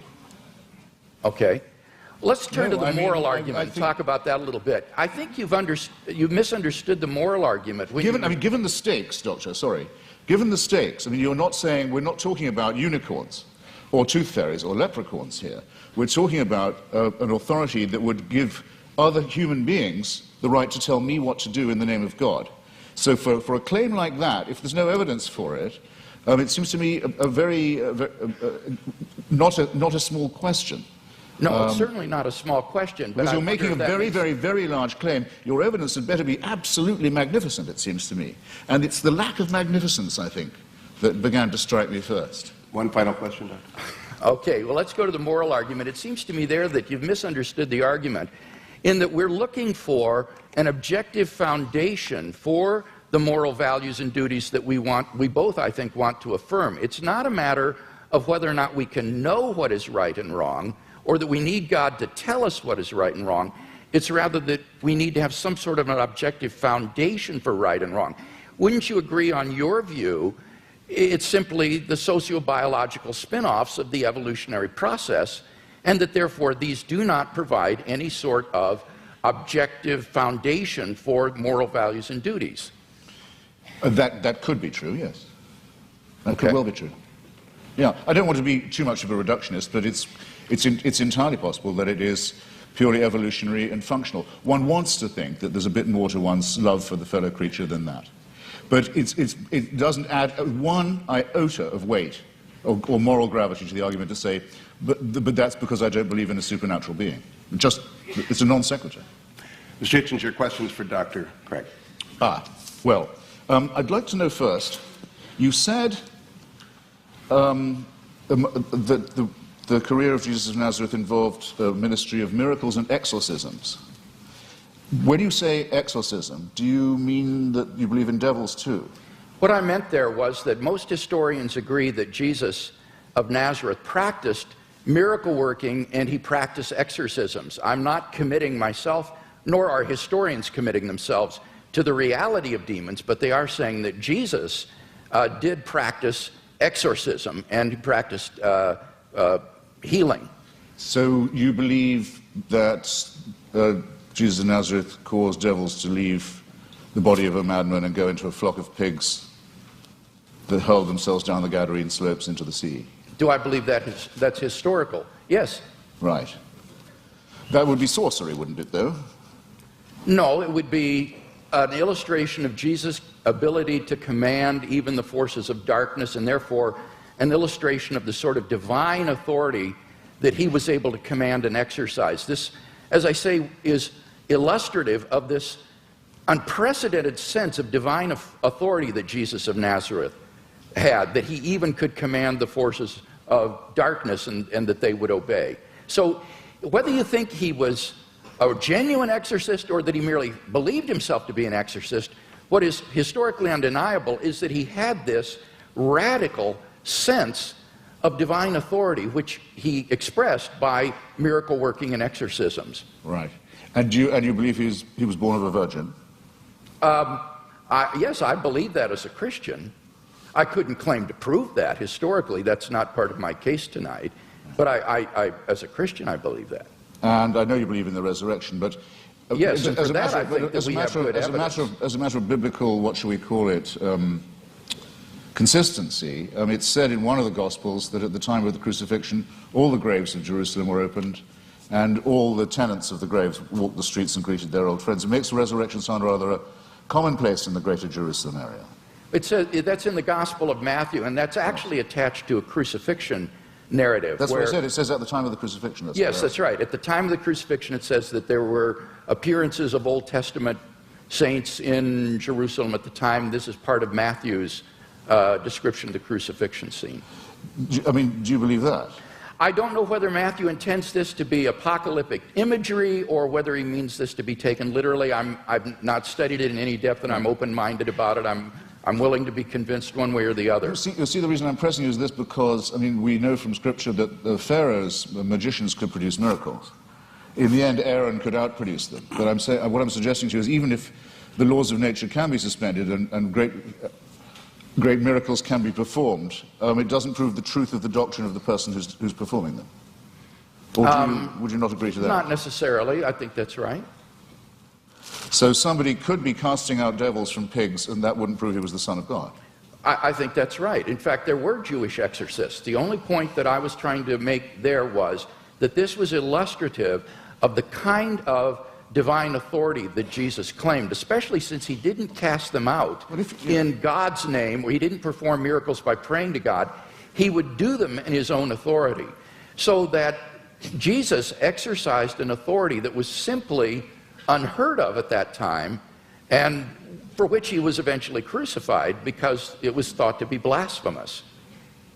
Well, it was thought to be blasphemous to claim to be the Messiah, to be exact. I mean, the people who got the closest look at him, the Jewish Sanhedrin, thought that his claims were not genuine. So remember, if you're resting anything on eyewitnesses, the ones who we definitely know were there thought he was bogus.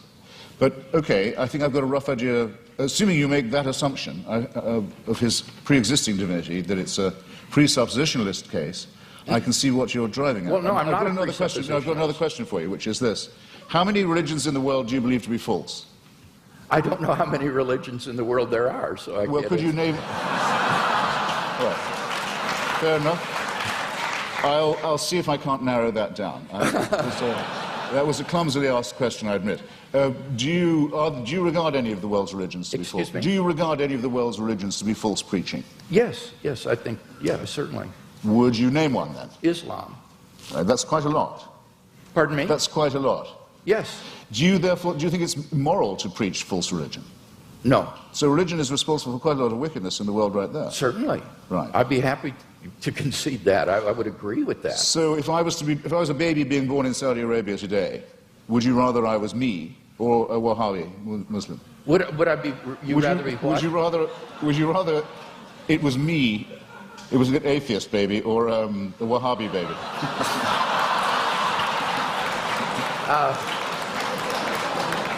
I don't have any preference as to whether you would.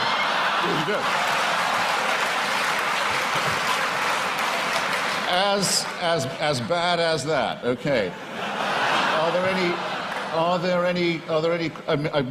Sorry, I've only got a few seconds. It's a serious question. I shouldn't squander it. Are there any Christian denominations you regard as false? Certainly. Could I know what they are? Well, I'm not a Calvinist, for example. I think that certain tenets of Reformed theology are incorrect. I would be more in the Wesleyan camp myself. But these are differences among brethren. These are not differences on which we need to put one another in some sort of a cage. So within the Christian camp, there's a large diversity of perspectives. I'm sure there are views that I hold that are probably false. But I'm trying my best to get my theology straight, trying to do the best job, but I think all of us would recognize that none of us agree on every point of Christian doctrine, on every dot and tittle. Before Mr. Hitchens succeeds in launching another series of religious wars among Christians, let's get to the... Let's get to the responses. 7 minutes are each. Dr. Craig, it is your 7 minutes. Okay.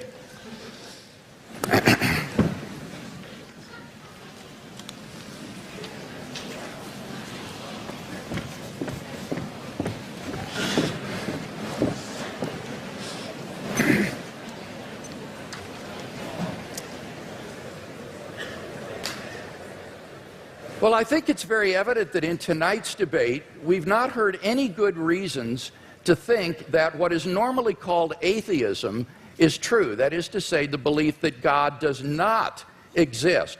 Mr. Hitchens withholds belief in God, but he's unable to give us any argument to think that God does not exist, which is what is called positive atheism. Now, he does mention that the human species has been here for 100,000 years, but I've already responded to that. What's crucial there is not the number of years, it's the population. And only 2% of the population of the earth has existed before Christ. And during that time, God is not indifferent to the lot of those people. Rather, he is preparing humanity, preparing the world for the advent of Christ so that in the fullness of time, Christ would come into the world. And those people who lived apart from Christ, God cared for them as well and provided for them. The Bible says, ever since the creation of the world, God's invisible nature, namely his eternal power and deity, has been clearly perceived in the things that have been made. Paul says that from one man, God made every nation of men, that they should inhabit the whole earth. And he determined the times set for them and the exact places that they should live. He did this so that men would seek him and perhaps reach out for him and find him, for he is not far from each one of us, For in him we live and move and have our being. So that those who lived before Christ were covered by the death of Christ. They were covered by his atoning sacrifice. And God will judge them on the basis of the information that they had in their response to general revelation. Similarly, for those who haven't heard of the gospel yet today, they will be judged on the basis of the information that they do have and how they respond to that. And aren't you glad that you don't have to judge them? You can leave this up to the hands of a just and holy and merciful God who will judge people on the basis of how they respond to the revelation that they do have. So we've not heard any argument tonight that God does not exist. Now, by contrast, I've given 5 arguments to show that Christian theism is true. First, we saw the cosmological argument. Mr. Hitchens has not disagreed with either of the premises of this argument, and so we have good grounds for believing there's a personal creator of the universe. As for the teleological argument, again, he didn't respond to what I said in my last speech with respect to the fine-tuning being well established in science, and that the fact that we're going toward nothingness, as he puts it, is an atheistic assumption, not a Christian assumption, and therefore doesn't do anything to disprove design. Now, what about the moral argument? Here he says that you have to prove that people would behave better if they believed in God. That's not the argument. I hope that's clear to everyone. The argument is that without God as a transcendent foundation for moral values, we're simply lost in socio-cultural relativism. Who are you to judge that the Nazi ethic was wrong? Who are you to judge that the ethic of ancient Hinduism was wrong? Who are you to judge that the Afrikaner apartheid is wrong? This is all just the result of socio-cultural evolution, and there is no transcendent objective standard apart from God, and that's what God delivers for us.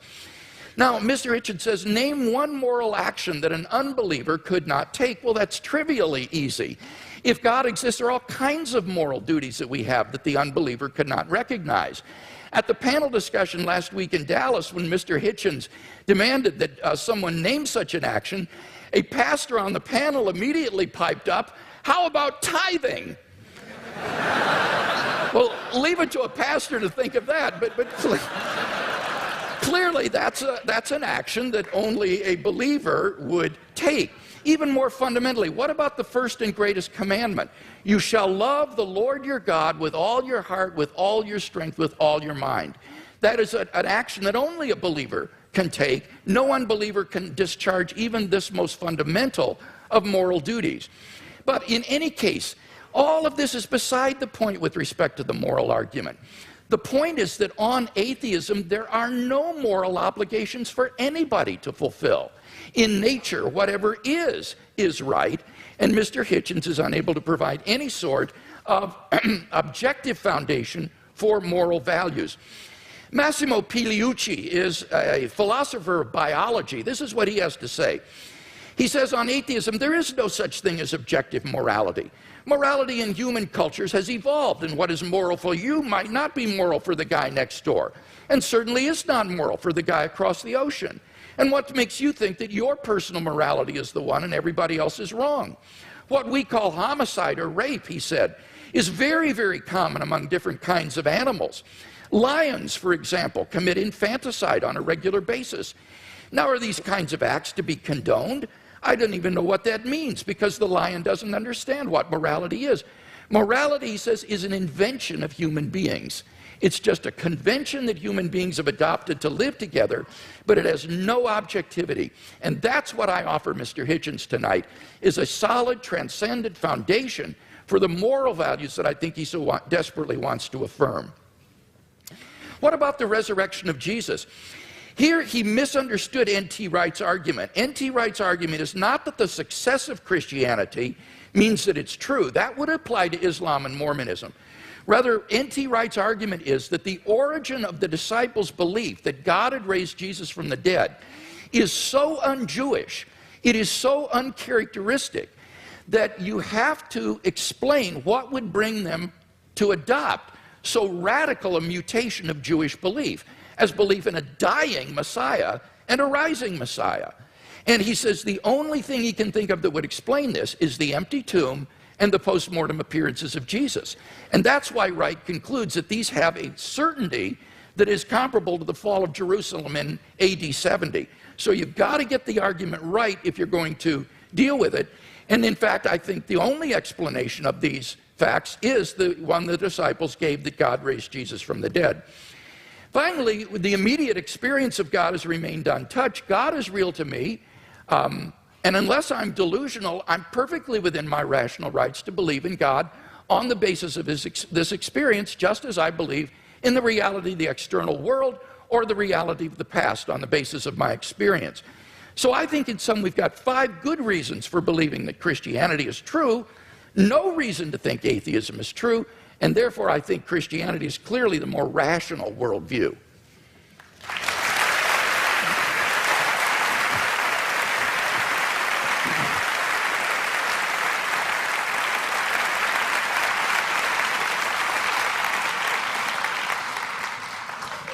I think you'll correct me if I'm wrong, it's Tertullian, isn't it, who says something like, it's variously translated, credo quia absurdum, that the very improbability of the thing, the very unlikelihood of it, the unlikelihood that anyone would fabricate such a thing, for example, that a Jew could be brought to believe something so extraordinary, is testimony to its truth. I'm sure there can't be anyone here who doesn't think that's a little too easy, a little too facile. I myself, for example, have followed the career of a woman known vulgarly in the media as Mother Teresa, an Albanian named Agnes Bojashu, a Catholic fanatic operating in the greater Calcutta area. And I watched every stage of her career as a candidate for, and then the recipient of, beatification and shortly canonization. The canonization will require, and as the Vatican demands, the attestation of a miracle performed by her posthumous intercession. And the miracle's already been announced. A woman in Bengal, fortunately already a devout Catholic, by pressing a medal of Mother Teresa to her stomach, made a tumor go away, or so she says. All the witnesses to this have since recanted. All the doctors have given a much better explanation of how she was cured, of the swelling and the growth and what the medicines were and so forth, but they're still stuck with it. They have to go ahead with this process which will lead to countless untold suffering in India, because it will appear to license the bogus charlatanry of shaman medicine and intercessory medicine rather than the real thing. All of this will have to be gone through, this awful display, in the name of faith. And I just happen to have watched it at every stage, and I can tell you, it's depressingly easy to get a religious rumor started. You can count on an enormous amount of pre-existing credulity among illiterate, frightened, ill-educated populations. There isn't a literate, written down, properly attested witness of any real sort in the Gospels. It is, and you may as well admit it and stick to it because it's what you're good at, it involves an act of faith. Second, on the matter of my moral question, yes, it's true that Doug Wilson said that tithing was something I couldn't do, but then, I'm not moving the goalposts here, I don't think I'd regard giving all my money to the new St. Andrew's Church as a moral act. The only challenge that I've had so far that I really couldn't get out of, I should share it with you, was I was told, well, you couldn't do this. You couldn't say, Father, forgive them, for they know not what they do. No, but nor could you, as people of faith. You wouldn't dare. It would be blasphemy for you to do it. There's only one person who can do that, even on your account. So, with respect, ladies and gentlemen, I think both my challenges stand. It hasn't been shown that I couldn't be a moral person, despite my unbelief, and it has certainly not been demonstrated that unbelief will guarantee you against, the belief will, I'll say it again, that unbelief will ensure you against wickedness. You mentioned things like apartheid and Nazism. Well, let me just run it by you. Partly this often comes up because people say, what about the crimes and wickednesses of the secular world? The apartheid system in South Africa was actually a creation of the Dutch Reformed Church. It was justified theologically as the giving of a promised land to one Christian religious tribe, in which everyone else was supposed to be hewers of wood and drawers of water. It wasn't until the Dutch Reformed Church, under pressure, agreed to drop their racist preachments of many years that the apartheid system could be dismantled. The dictatorship in Greece in 1967 to 74 was proclaimed by the Greek Orthodox Church as a Greece for Christian Greeks. The Russian Orthodox Church at present, maybe this is one of the churches you don't recognize as Christian, I don't know, but it's currently become the bodyguard of the Vladimir Putin dictatorship in Russia. They are now producing, the Russian Orthodox Church, actual icons with halos around them of Joseph Stalin for distribution to extreme Russian nationalists and chauvinists for whom the church has become the spiritual sword and buckler. In Nazi Germany, prayers were said every year on the Führer's birthday by order of the churches for his survival and well-being. The first concordat signed by Hitler and by Mussolini in both cases was with the Vatican. If you take out the word fascist from any account of the 1920s and 30s, any reputable historical account, and you insert the words Christian right wing or actually Catholic right wing, you don't have to change a word of the rest of the sentence. And the third member of the Axis, the Japanese Empire, was led by someone who actually claimed he was himself a god, and whom everyone in Japan was a serf, and had to admit his godhead and divinity. And it was said to all of them, where would we know without the emperor? How would we know what to do? How would we know what a right action was? Without him, there would be screwing in the streets. There would be chaos. No one would know their bearings. Without our God, we would be rudderless. Many Japanese people, in fact, it's pitiful to report, still actually believe that. Now, I want to say, in other words, that religion is the outcome of unresolved contradictions in the material world. That if you make the assumption that it's man-made, then very few things are mysterious to you. If you make the assumption that religion is man-made, then you would know why, it would be obvious to you why, there are so many religions. When you make the assumption that it's man-made, you will understand why it is that religion has been such a disappointment to our species, that despite innumerable revivals, innumerable attempts again to preach the truth, innumerable attempts to convert the heathen, innumerable attempts to send missionaries all around the world, that the same problems remain with us, that nothing is resolved by this, that if all religions died out, or all were admitted to be false, instead of, as all believers will tell you, only some of them are false. In other words, we're faced with the preposterous proposition that religion are either all of them true, or none of them true, or only one exclusive preachment is true. And none of these seem to me coherent, and all of these seem to be the outcome of a man-made cult. Assume that all of them were discredited at the same time, all of our problems would be exactly what they are now. How do we live with one another? Where indeed do morals and ethics come from? What are our duties to one another? How shall we build the just city? How shall we practice love? How shall we deal with the baser, what Darwin called the lowly stamp of our original origins, which comes not from a pact with the devil or an original sin, but from our evolution as well. All these questions, ladies and gentlemen, would remain exactly the same. Emancipate yourself from the idea of a celestial dictatorship, and you've taken the first step to becoming free. Thank you.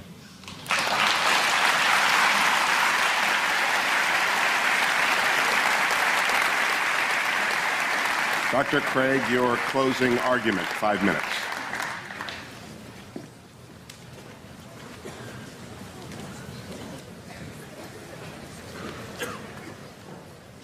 In my final speech, I'd like to try to draw together some of the threads of this debate and see if we can come to some conclusions. First, have we seen any good arguments tonight to think that God does not exist?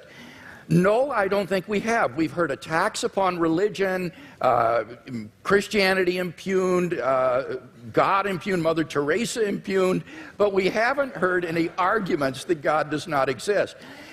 Mr. Hitchens seems to fail to recognize that atheism is itself a worldview, and it claims alone to be true, and all the other religions of the world false. It is no more tolerant than Christianity with respect to these other views. He asserts that he alone has the true worldview, atheism. The only problem is he doesn't have any arguments for this worldview. He just asserts it. So it seems to me that if you're going to have a worldview and champion it tonight, you've got to come to a debate prepared to give some arguments, and we haven't heard any. He did have an argument about evolution, but when I explained that, it actually turned out to be supportive of theism. Evolution actually provides evidence for the existence of a designer of the universe. So we've not heard any good arguments to think that atheism is true. Now, I presented 5 reasons to think that theism is true. And this is what God, or the God hypothesis, does give you. He asks, what does it give us? It explains a broad range of human experience, philosophical, ethical, scientific, historical, experiential. I find the attraction of the God hypothesis is that it is so powerful in making sense of the way the world is. For example, the God hypothesis explains the origin of the universe. Mr. Hitchens has completely dropped this point in tonight's debate when we saw that, in fact, scientific and philosophical evidence points to a beginning of the universe out of nothing, and therefore to a transcendent personal creator of the cosmos. The teleological argument, the fine-tuning that is established in the initial conditions of the universe, not to speak of in the biological complexity that then ensued. And again, Mr. Hitchens has dropped that in the course of the debate tonight. So we have a creator and an intelligent designer of the cosmos. Thirdly, the moral argument. We saw that without God, there are no objective moral values. And here Mr. Hitchens has consistently distorted the argument. He's portrayed the argument as, how would we know moral values if we didn't believe in God? We don't need to believe in a tyrant in order to find moral values. Unbelief doesn't produce wickedness. That is all irrelevant. The point is that there is no foundation on a naturalistic worldview for the moral values and duties that we both want to affirm. And he agrees with that. This is what he says, and I quote. He says, our innate predisposition to both good and wicked behavior is precisely what one would expect to find of a recently evolved species that is half a chromosome away from chimpanzees, primate, and elephant, and even pig societies show considerable evidence of care for others, parent-child bonding, solidarity in the face of danger, and so on. As Darwin put it, any animal whatever endowed with well-marked social instincts would inevitably acquire a moral sense or conscience as soon as its intellectual powers had become as well developed as in man. That is the sociobiological explanation of morality. The problem is that that moral sense that develops in pig societies, chimpanzees, baboons, and Homo sapiens is illusory on atheism, because there are no objective moral duties or values that we have to fulfill, and that's what the theist can offer Mr. Hitchens. And so I want to invite Mr. Hitchens to think about becoming a Christian tonight.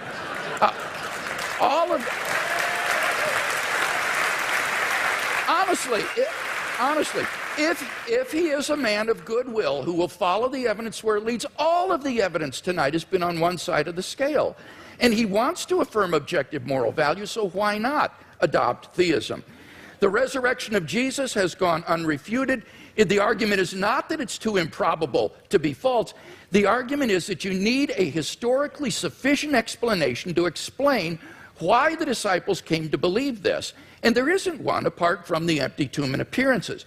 It's not a matter of rumor because the empty tomb was public knowledge in Jerusalem. It would be impossible for Christianity to flourish in Jerusalem in the face of an occupied tomb. Finally, the immediate experience of God. If there's anybody watching or listening to the debate tonight who hasn't found God in a personal, experiential way, then I want to invite you as well to think about becoming a Christian. I became a Christian as a junior in high school, and it changed my entire life. And I believe that if you'll look into it honestly with an open mind and an open heart, that it can change your life as well.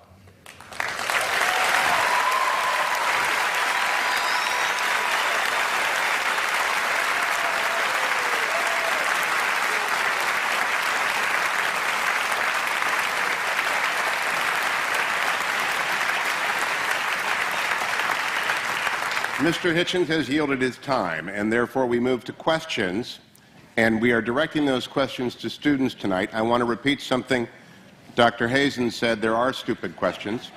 I want to add to it, we are uninterested in your opinions, only your questions matter to us.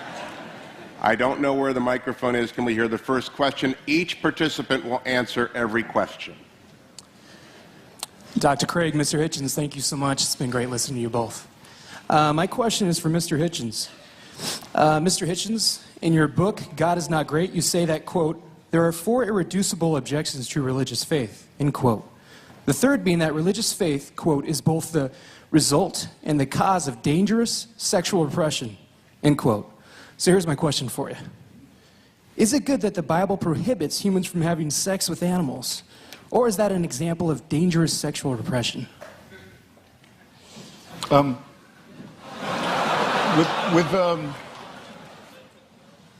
The allusion I was making was not to the man-made in the ordinary sense nature of religion, that you can tell from studying some of its codes that it's humans that are inventing it. That's why so many of the injunctions in the Old Testament are, as you quite rightly say, concerned with agriculture, shall we put it delicately. But it's more that it's men-made, that it's designed to keep women in subordination. But could you answer the question? Do you think the Bible is right to prohibit humans from having sex with animals? I don't know of any good advice about having sex with animals. In favor of it, I mean to say, look, there are things that if people do, incest is one, and cannibalism is another. If you do them, you'll die out. A society that permitted it would. There were societies in New Guinea that did practice cannibalism, and there's a terrible disease that you get called kuru if you do it, and it seems to be. If you like, there are some rules that are self-enforcing. That's not what when I was talking about sexual repression, I was talking about the enormous number of prohibitions on sex between men and women, and on the evident fear of female sexuality, and the superstitious dread, for example, of female menstrual blood. Things of this kind. Dr. Craig, your assessment of that question and answer. Well, I think the question illustrates that apart from God, whatever is in nature is right. There is no thing barred in nature if there is no sort of objective moral code. So the question is a good one because it illustrates that here is a guideline for sexual expression that is very good for human beings and not something that's meant to be repressive or harmful to human beings. In fact, the studies I've seen says that religious people have more fun with sex than people who are not religious, and it's actually shows that they are more sexually satisfied in marriage and so forth. So I think the question makes a good point. I think I have to have another bite of this.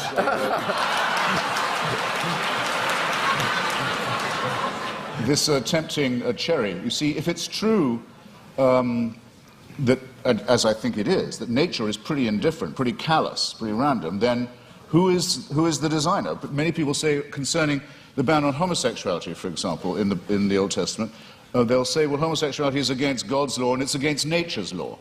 Well, in that case, why does nature see to it that so many people are born homosexual? Or, if you want to rephrase it, why does God have so many of his children preferring sex with their own gender?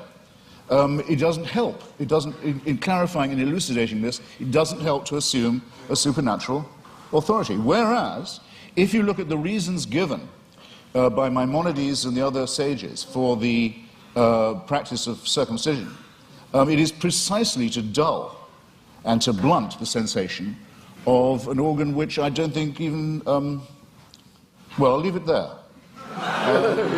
Our next question. No, but it's explicitly designed, in other words, to reduce sexual pleasure, make it more of a painful duty than a celebration. When you ask for it. I don't want to misrepresent myself. I was a student here and graduated.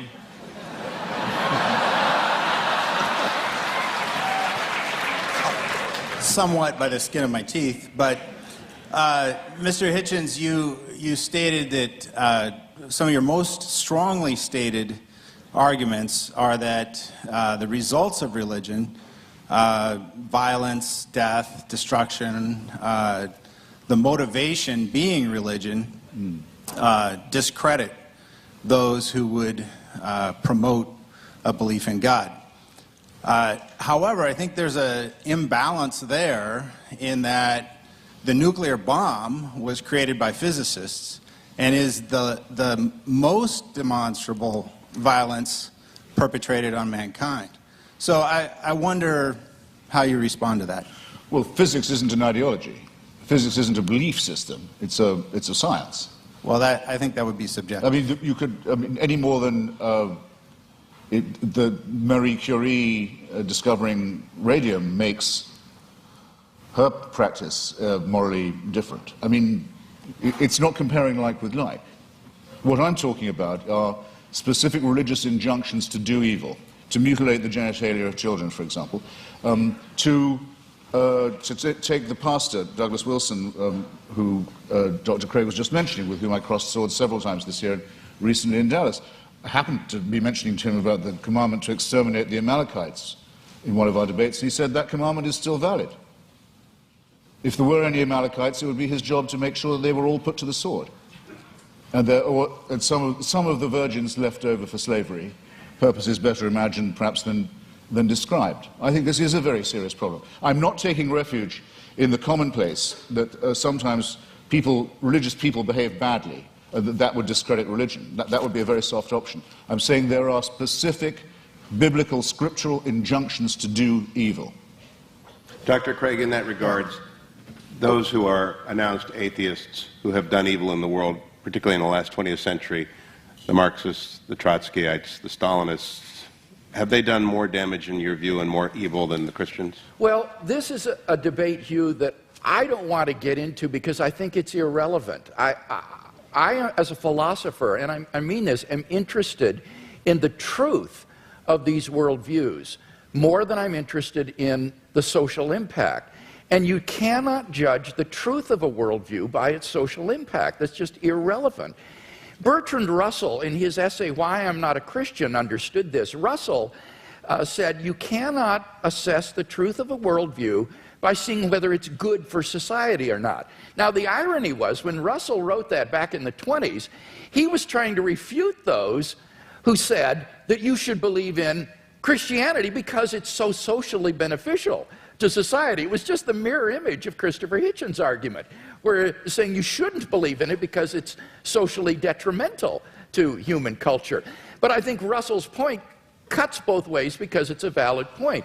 You can't assess the truth of a worldview by arguing about its cultural and social impact. There are true ideas that may have had negative social impact, and therefore we have to deal with the truth of these, the arguments for and against them, and not get into arguments about has Marxism or Chinese communism been responsible for more deaths than theism in the 20th century. No, I completely concur with what you say there. I mean, I just wanted to say that I think that those commandments are injunctions to do evil, but I would much prefer to say that the tribe that thought it was hearing these instructions from God to kill all of its rivals, exterminate all its rivals for the Holy Land, might possibly have had, I think it's overwhelmingly probable it did have, a need to seek and claim divine approval for the war of greedy extermination, annexation, and racist conquest that it was going to undertake anyway. In other words, I don't think there was an authority issuing that commandment, whether it was morally good or otherwise, as a matter of the truth. But I would add, and I think the concession is very well worth having, that there is absolutely no proof at all that Christianity makes people behave better. Wait a minute, I didn't concede that. What I said, I wasn't going to argue that because it's irrelevant, but by no means did I concede that. And I do appreciate as well the way you framed the issue about the Canaanites. I think you're quite right in saying that this is not an issue about whether or not God exists. Rather, this is a question about biblical inerrancy. Did these ancient Israelites get it right in thinking that God had commanded them to do these things, or did they, in their nationalistic fervor, think God is on our side and do something which, in fact, they weren't commanded to do by God? So that this isn't an issue between atheism and theism. This is an issue about biblical inspiration and inerrancy, and that's an important issue, but it's not one that is on the floor tonight. Our next student question. Hi, my question is mainly directed at Mr. Hitchens, but Christian theism, as with all theisms that claim a revelation, say that the purpose of human existence is to serve God, and Dr. Craig might want to expound on that in some way. But Mr. Hitchens, as an atheist with no transcendent being giving you a reason for existence, what then is the best way to live life, or what is motivation for living life, or what is the purpose of your existence without a transcendent being telling you what to do? Well, I find it, you see, this is where I find it hard to accept the grammar of your question. It's as if I was only willing to concede supernatural, you want to say transcendent, I want to say supernatural, then my life would have purpose. I think that's a complete non sequitur. To me, at any rate, I'll have to just make the confession. And this is as real to me, subjectively, as any William Jamesian apprehension of the divine. I don't get your point at all. Dr. Craig, one of the written questions says, and I think it is consistent with the question from the audience, you have written that life without God is absurd, but I know unbelievers who are living fulfilling moral lives. In what way is their life absurd? Okay, let me respond to that and to the question here that was asked. I would say that the purpose of life for which God has created us is not to serve God. Remember, Jesus said, I have not called you servants, I have called you friends. And I think the Westminster Confession gets it right when it says the purpose of human existence is to glorify God and enjoy Him forever. God is the fulfillment of human existence. It is in fellowship eternally with God, the source of infinite goodness and love, that the true fulfillment of human existence and freedom is to be found. Now, when I say that apart from theism, life is meaningless, I mean objectively meaningless. This is the same distinction that we're talking about with regard to moral values. I'm saying that on atheism, there is no objective purpose for human existence. As Mr. Hitchens recognizes, eventually the universe will grow cold, dilute, dark, and dead as it runs down toward maximum entropy and heat death, and all human existence and life will be extinguished on an atheistic view of the future of the universe. There is no purpose for which the universe exists. The litter of a dead universe will just expand into the endless darkness forever, a universe in ruins. Now, of course, one can still live one's life as an illusion, thinking, well, the purpose of life is to, say, hit 40 home runs and steal 40 bases every year, you know, in the major leagues, and you draw the meaning of your existence from that. But that's not really the meaning of your existence. That's just a subjective illusion. In fact, your existence on atheism is objectively meaningless. So that's the distinction that I was making. Again, it's between objective and mere subjective illusion.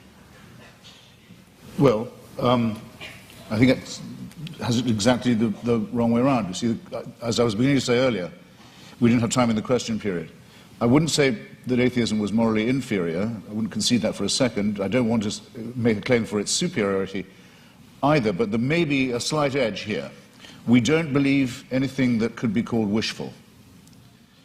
In other words, we don't particularly welcome the idea of the annihilation either of ourselves as individuals, the party will go on and will have left and we're not coming back, or of the entropic heat death of the universe. We don't like the idea, but there's a good deal of evidence to suggest that that is what's going to happen.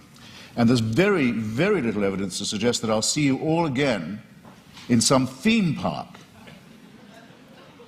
One nice and one nasty experience. There's absolutely no evidence for that at all. So I'm willing to accept, on the evidence, conclusions that may be unwelcome to me. I'm sorry if I sound as if I'm spelling that out, but I will. Now, you want to know what makes my life meaningful? Generally speaking, it's been struggling myself to be free, and if I can say it without immodesty, Mr. Hewitt kindly said it for me, too flatteringly beforehand, but trying to help others to be free too. That's what's given a lot of meaning to my life and does still, the solidarity with those who want to be as free as I am, partly by luck and partly by my own efforts and the efforts of others. Well, one obstacle to liberty, and that's why I mentioned it, and gave so many examples of it in history and in the present day, is the poisonous role played by fellow primates of mine who think they can tell me what to do in the name of God because God's told them that they have this power.